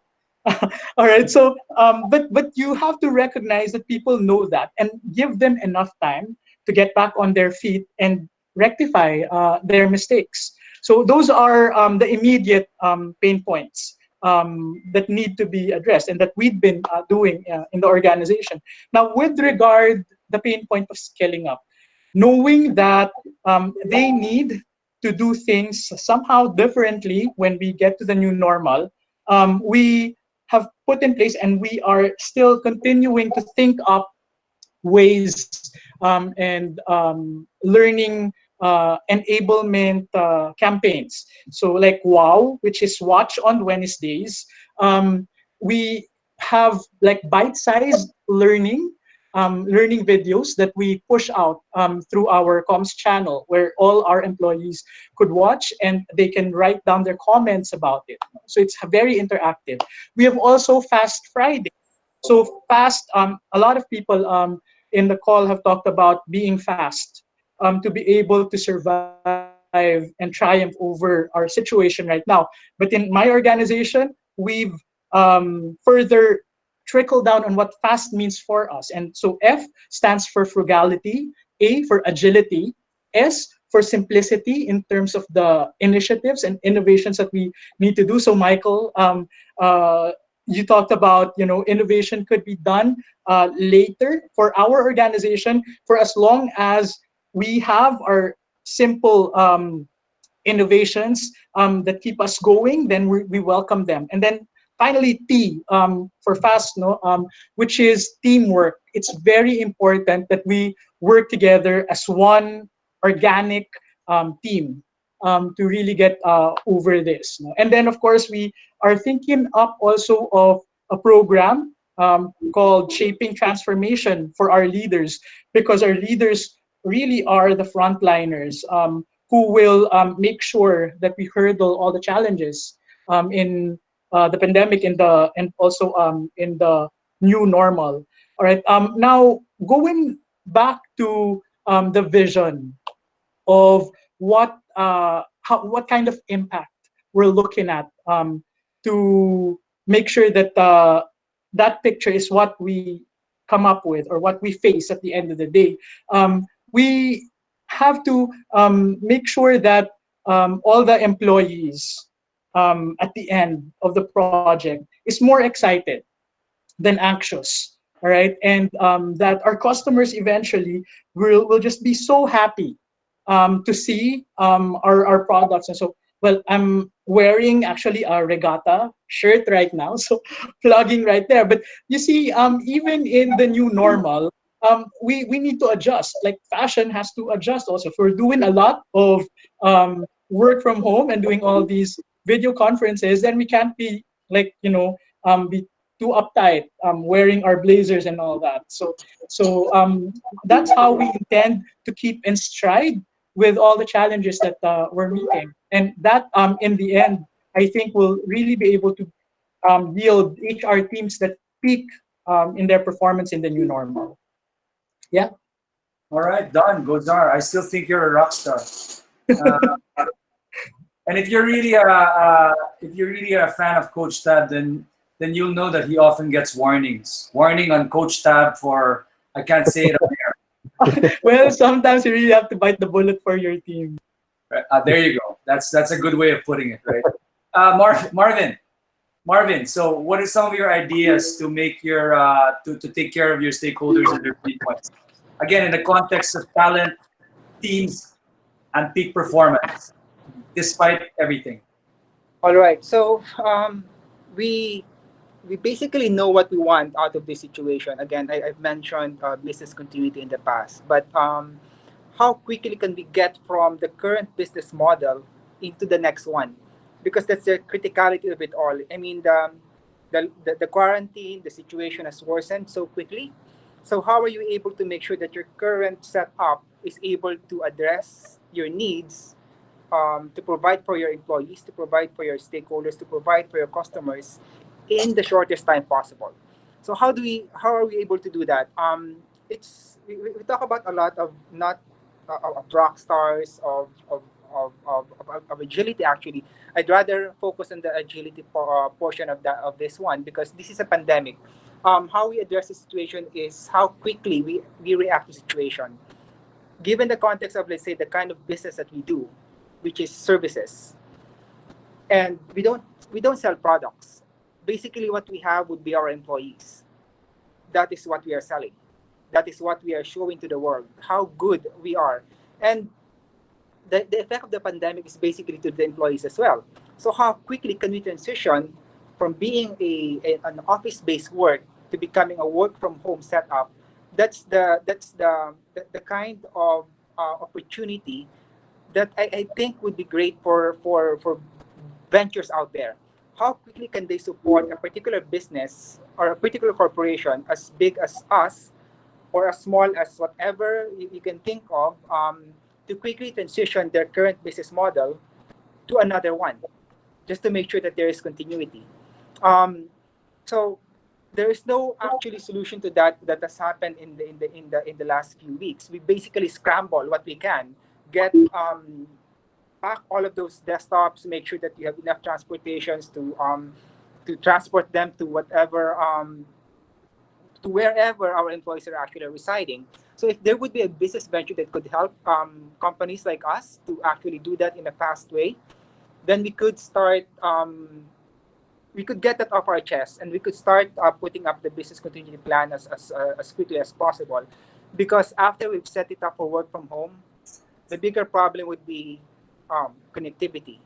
We all know that in the Philippines, it's not the best, internet connections out there. So how do we support that kind of setup wherein an office-based internet connection is not the same way as a home-based internet connection?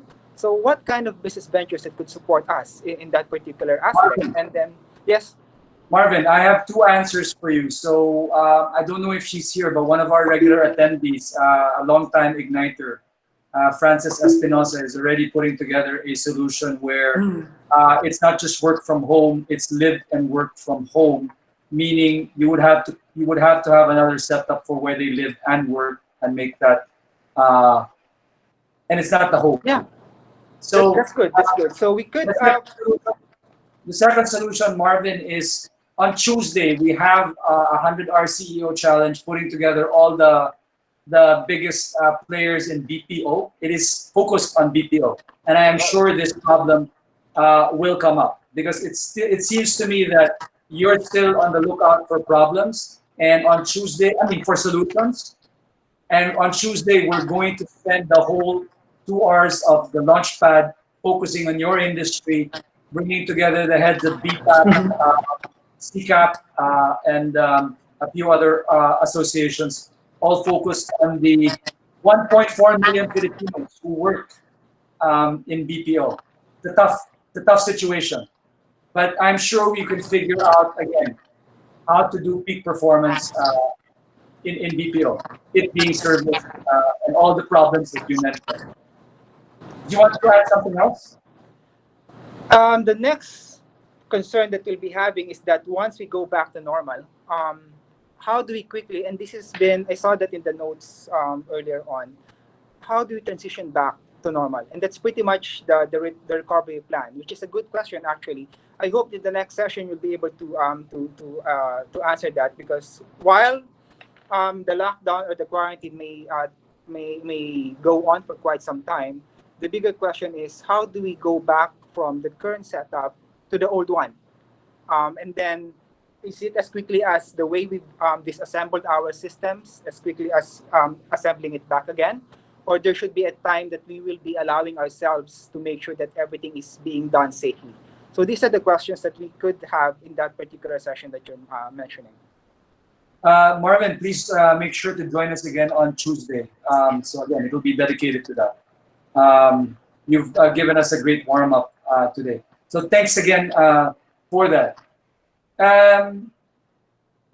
Anybody from the audience want to jump in and throw their hat in terms of ideas for talent, teams, and peak performance, especially building on what we've heard for today? Anybody can perhaps give their own take of their own experience to any of the points of wisdom that our guests have offered us.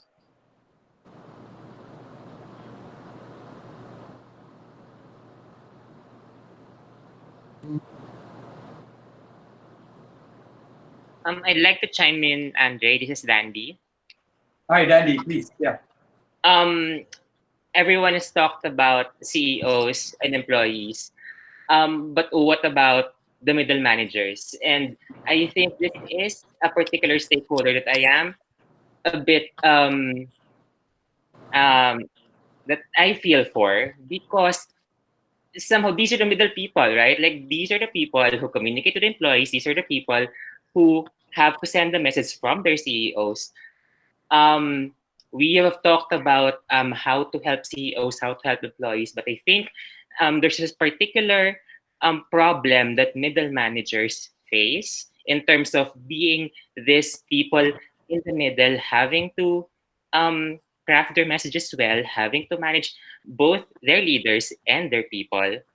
I think there is a particular pain point there that they experience as well, which for me, that's why I was toying with the idea of what if there is a platform for these middle managers to be able to talk to each other, maybe share tips with each other, how they handle, because I think they are left to their own devices sometimes. They are left to ideating, okay, how can I communicate this to these people? How can I cascade this? How can I solve these problems? They experience a particular pain point that neither the CEOs nor the employees experience, them being sort of, how would you say this? They're in the middle, they're caught in the middle, literally. They're caught in the middle, not just with communication, but also with solving problems, having to solve problems. Probably CEOs would just give them mandates, okay, this has to be done. Now, while they also juggle the problems of handling their own teams, the anxieties, being able to support them economically, stuff like that. So I think there's an opportunity here for building solutions around middle managers. Got it. I definitely agree with that. So thanks for bringing that up. Again, the discipline here of zeroing in on different stakeholders and their peculiar pain points is the key to zeroing in on opportunities to launch something new and to keep ourselves relevant in the market. Thanks for that, Dandy. Anybody else? Your own experience with these issues. Talent, team, and peak performance, and how we're going to make it happen given the new normal. Any ideas out there?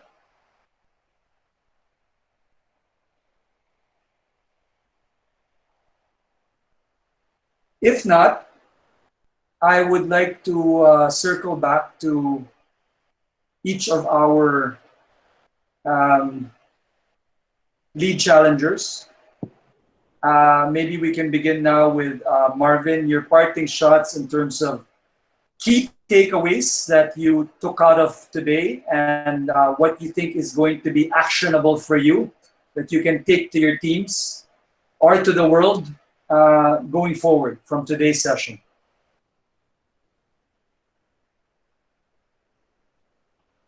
Marvin, shall we start with you?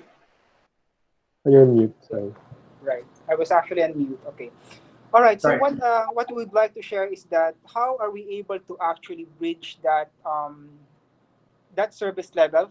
Because our company is at 80% productivity at this point in time.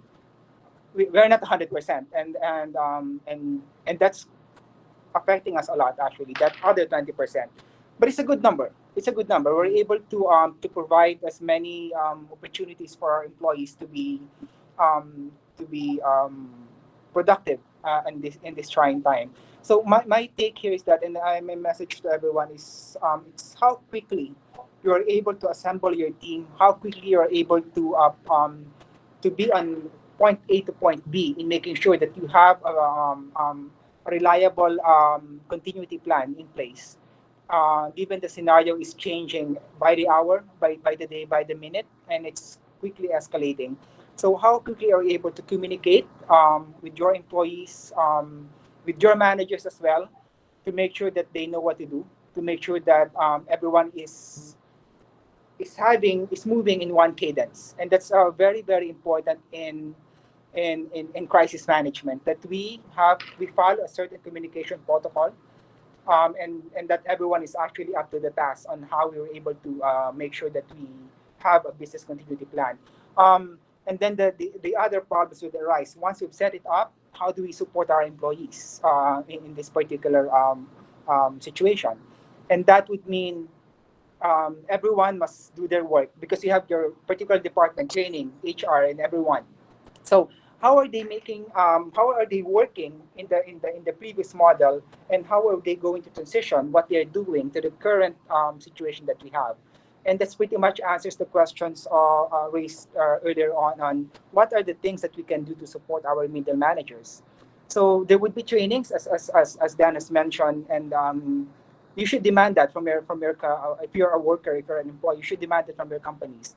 What support are they providing you in these times, and what are they doing to make sure that you are safe in your particular environment, and what are the plans for you to come back? And these are pretty much very important. Thank you, Marvin. Thank you for that. Don, Lazar. Yeah. All right, Andre, I think what I've picked up from our conversation for today is that everyone really needs to participate. Everyone in the organization needs to participate. They have to all strive to be the best version of themselves. And I think also I bring that back to HR as a team that really takes care of its own, of its people. So if we take care of our employees really well, if we give them the tools to upskill themselves and be ready for the new normal, eventually they will be happy employees, and they can, once they hit the ground running again, and the retail operations resume, that they're ready to give their best service to the customers. Right. Now, for peak performance, I think I've made use of the word peak as an acronym.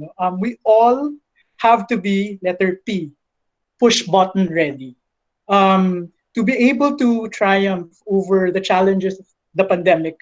We should have been practicing ourselves to be, our best versions, so that we take accountability with the entire team, with the entire organization, and with the country, with the world, in making sure that we triumph over the pandemic. Letter E, I think, is for evolving. We need to be open. We have to have our minds opened to be transformative. Evolving, we have to be transformative, because when the lockdown lifts, we know that it's a new normal out there. So if we keep on with our old ways of doing things. For sure, the story of Charles Darwin, right? The theory of evolution. Those who don't evolve, they end up extinct. So there. And then A, I think A is for agile. We cannot think up and strategize all this time that we're not in the normal, because that normal will never come back anymore. But we already need to start acting on the ideas that we get from our people. And so we phase it out. We phase it into how we respond now, how we recover our business, and eventually how we thrive in the new normal. And then lastly, K. I think K is for knowledgeable. We will never be able to strategize if we don't have our ears on the ground during these times. So there, I think if we want peak performance driven by the peak acronym that I've mentioned to you about, then we will all thrive in the new normal. Dan, Gozar, the rock star. One thing I learned to do is that if I need a fancy acronym, I know who to go to. We'll be, no, but, it has to be, everyone has to have the champion mindset. That's one thing that I get from Coach Tab. Have a champion mindset. We can lose a game or two, but you can still get the championship if you learn out of those losses. Careful about that. Tab hasn't lost a game, I think, in the last. Oh no! Last season was a perfect season for us. So you mentioned knowledgeable and listening. By the way, I meant to bring it up. One of the things, in all humility, that I want to share, these 100-hour Launchpad sessions have been for myself and my team intense, non-stop listening. That's what we actually throw out the questions. We want to hear what you have to say in this space, in this domain, in this industry. And it's allowed us to, when you talk about being agile, it's allowed us to stay relevant and to keep on producing things that are of value. No? So I agree. Listening, it's the time to do that is these days, because we don't know. Nobody's been here. There's nowhere you can read any of this from. So yes. Listening and finding mechanisms, building mechanisms by which our people can listen, by which we can listen to our people, which doesn't mean, by the way, that we just accept everything that is said, but listening and then processing all those and then turning what is actionable into action, fast, agile, as you said, I think is going to be one of the tricks to the trade of talent parlaying into team parlaying into peak performance. Yes, and Andre, just to very quickly wrap up, I'd just like to distinguish, make a distinction between hearing and listening. So you hear things, that's one thing, right? But so it goes one ear and exits the other. But when we say listen, and this is something that we take to heart in Golden ABC, we really act. From what we hear our people say, whatever their suggestions are, we really act on them. So we either say, well, sometimes the answer could be, your point was heard, but I think we can push it to the back burner for now. But that's still action, right? So I think that's key. So in what you do, given the business of Ignite House of Innovation, Andre, I think your collaborators and the partners, the partner companies that you collaborate with, you just really need to follow through, I think, in the action that everybody in the ecosystem needs to do. Yeah. Very good. You're going to be one of them for sure. Done. Count us in. Let's count each other into each other's partnership loop. Definitely. Make this a better place. All right, Don, thank you so much. We will leave the non-business person for last. So Michael De Jose, what will you take back to you in Madrid, for the world, from what we talked about today? Well, if I try to summarize what I have learned from listening to all of you, I would say I started with the idea that one of the potential stakeholders would be the CEO. I explained the situation of panic and puzzlement where they are in. And I've heard two ideas, which I think are both important and both have to be done at the same time. One, they have to be supportive for their people. The people have anxiety, so there's a clear need of communication. And for to be supportive with the employees, you have to break down the solution into a lot of small pieces that are manageable, as Tab said. Okay, so that's one idea. The second idea is that you cannot stop there. This is an up-down situation. The CEOs need to be supportive to people, but the CEOs also need right now a lot of things from the people. So they have to empower them. They have to, like Tab said, you have to get the best version of your employees. Now, to get the best version of employees, you've got to do something different. You've got to ask them to propose innovative projects. Probably you need to reskill them.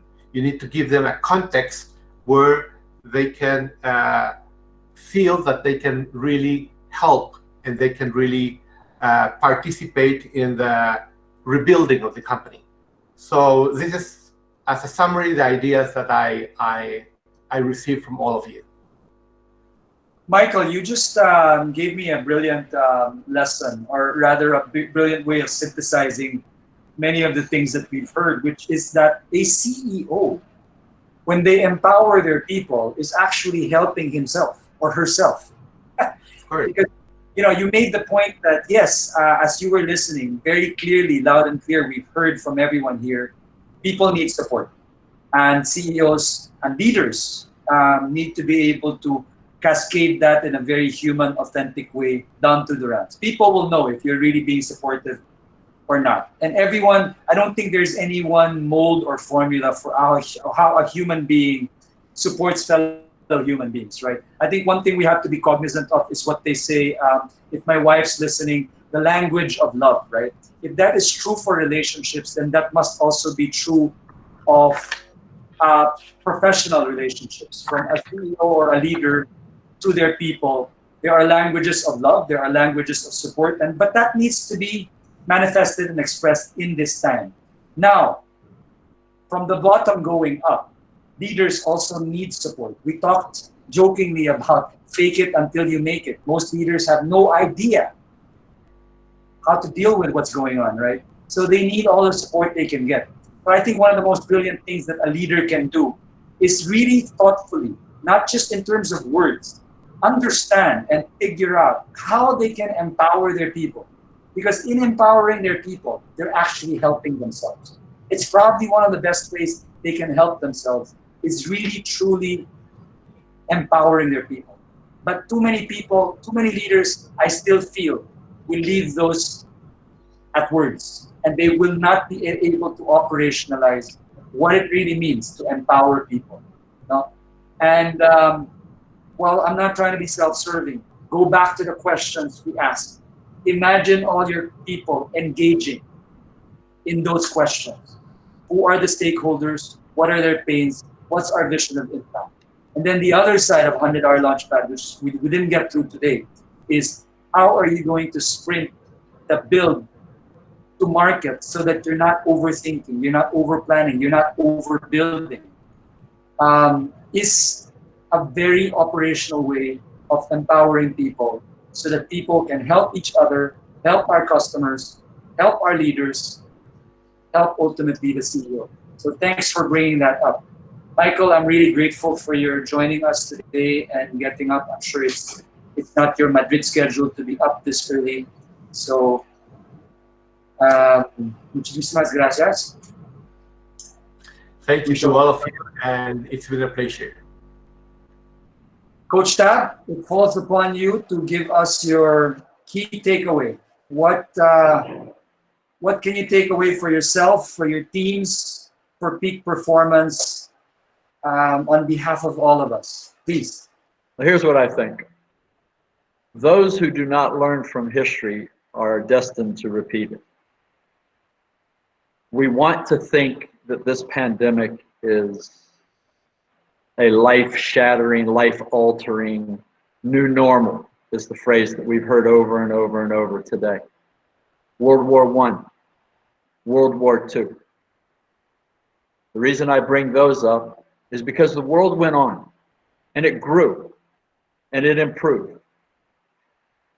There is this thing organizationally, institutionally, in a basketball team, in a family, in a household, and in the world on the grandest scale called inertia.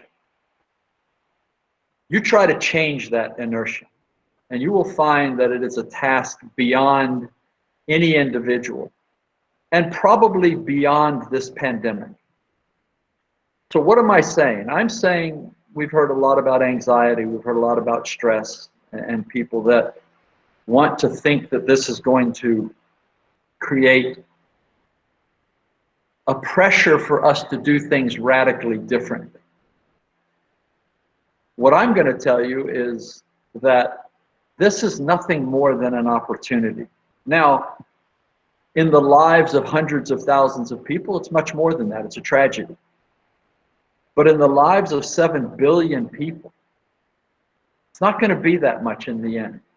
It's going to create some opportunities. Now, you're going to hear a lot of people out there who are going to try to exploit this and tell us that we should be different because of this. We should act different, we should treat people differently, we should treat the planet differently, and we should behave according to this new set of social interaction.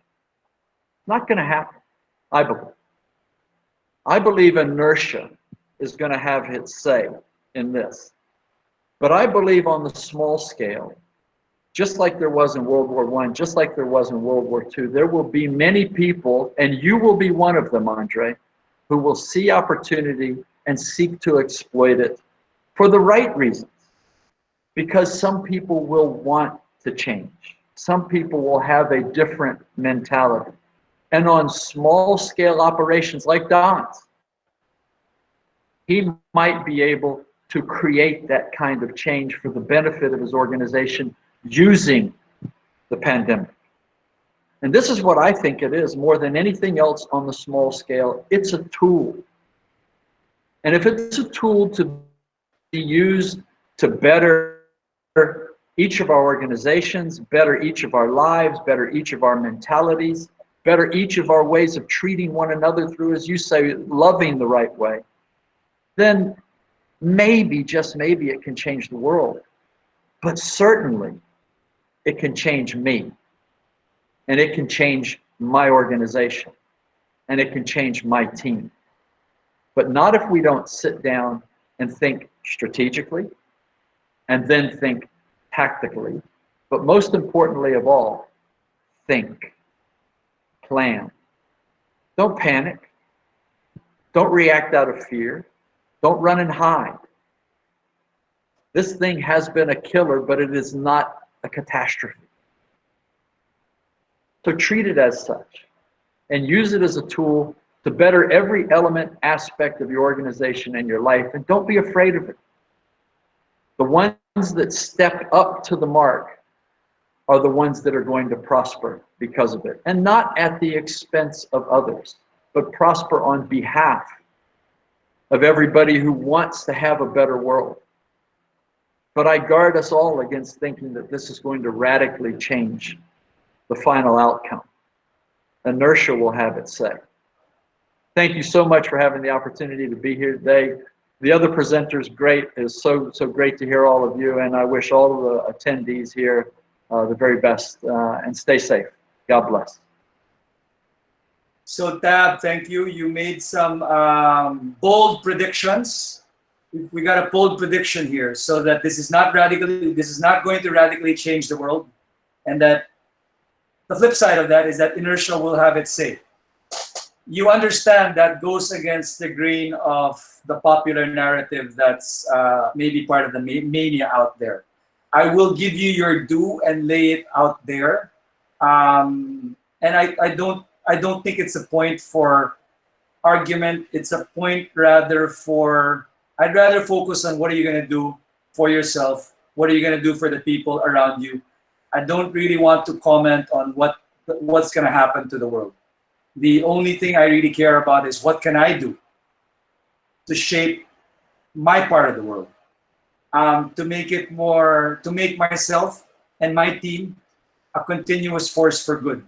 I would like to zero in on one of your closing points, which is think. You kept on saying think. And it brought me back, Tab, to where you had opened up, where you said that getting through this is about mental. And what you meant is it's what's happening inside you, right? And it brought me back, quite frankly, to why I watch the games. I've always thought that the phrase one big fight, come to think of it, as you put it, always started with the mind. I always thought it was the heart, but the more I tried to understand it, the more I got it, it was the mind. Not the intellectual mind, but using the mind. Because that's really how you can plot your way out of, stay in the moment and get yourself and your team in a better place. Is think through things, be clear, like you said, don't run out the door, don't panic. That is not a matter of the heart so much as it is a matter of the head. Keeping our head in the game, keeping our head in the moment. And so I thank you for sharing this and for bringing it out in more tangible, touchable ways. As a way of closing this up, I know we've gotten overtime, and those of you who are still here are welcome to stay, and those of you who have to go are welcome to go. I'm going to wrap it up by asking our Houston, if you could bring up our foundational streams. And I will end here, because this builds on what everybody was saying, which is, I think another way of saying what Tab is saying is it's back to basics. Nothing will change. Some things that the very same things that get us through life, we just have to do a bit better, but it's not going to change. So we call these the 4 foundational streams.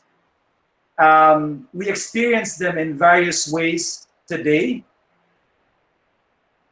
Peak X, which is purpose science, is finding meaning and strength in ourselves in a time like this. In good times, in bad times, how do we do that?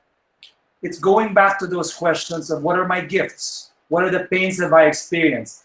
How can I be more compassionate? How can I act on my empathy? How can I be more loving? That is purpose science, and there's a way to practice that. Then there's customer science. That sounds very business-like, but that is the very essence of what we did today as a point of synthesis, which is we asked ourselves, customers are really just human beings. So when we asked ourselves, who's the target stakeholder? Who do we want to serve? Some of us said customers. Some of us said our employees. Some of us said middle managers. Some of us said the old, aged people. Some of us said the CEOs. Those are all human beings, and they are our customers. And there is an art and a science to staying relevant, to being able to find opportunities no matter what's happening. In fact, because of what's happening, because of this science and practice of asking about human beings and asking about pain points. There is also innovation science. We can't overthink this. At the end of the day, when Tab talks about inertia, I so agree. And part of that inertia is the comfort zone of thinking about things, analyzing things. There's no time for that if you're just going to stay there. Innovation science is about zeroing in on a problem, zeroing in on a way to make life better for a slice of humanity, and then acting on it fast, not just thinking about it. And finally, collaboration science. This is the very essence of what we spent more than 2 hours with each other for. I have learned tremendously from everyone here.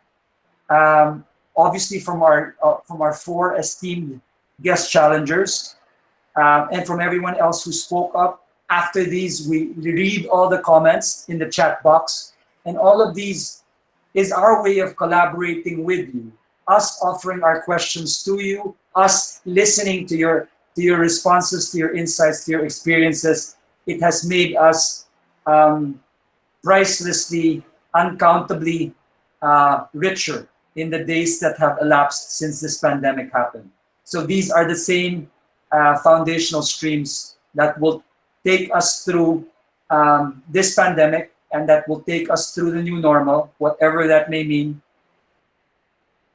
It is the same streams that will take us through growth. So on that note, just a quick plug for next week's, for the upcoming events for next week as we continue this public service. Next week, we have another 100-hour Launchpad. As I said, it's going to be focused on one of the biggest employers in the Philippines. It's the 1.4 million jobs that are at stake in the BPO sector.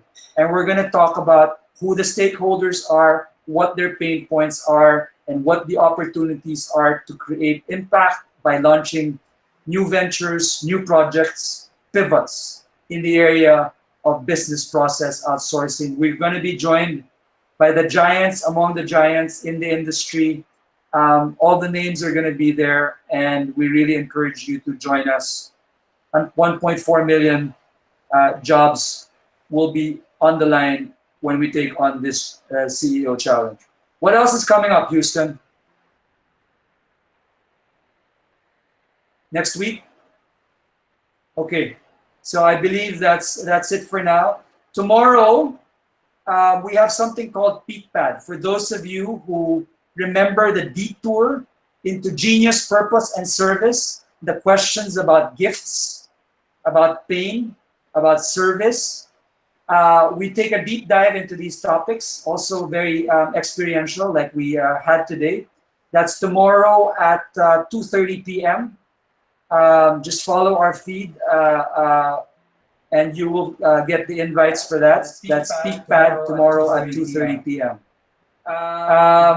Okay, so that brings us to the end of our 100-hour challenge today. It has been another enriching experience. On behalf of my team, Ignite House, on behalf of my co-host, this is Andre, signing off, but not really, because as is our custom, we stick around and we chit-chat with whoever it is amongst you who want to stick around. We will stay on air for that. So goodbye and thank you to all.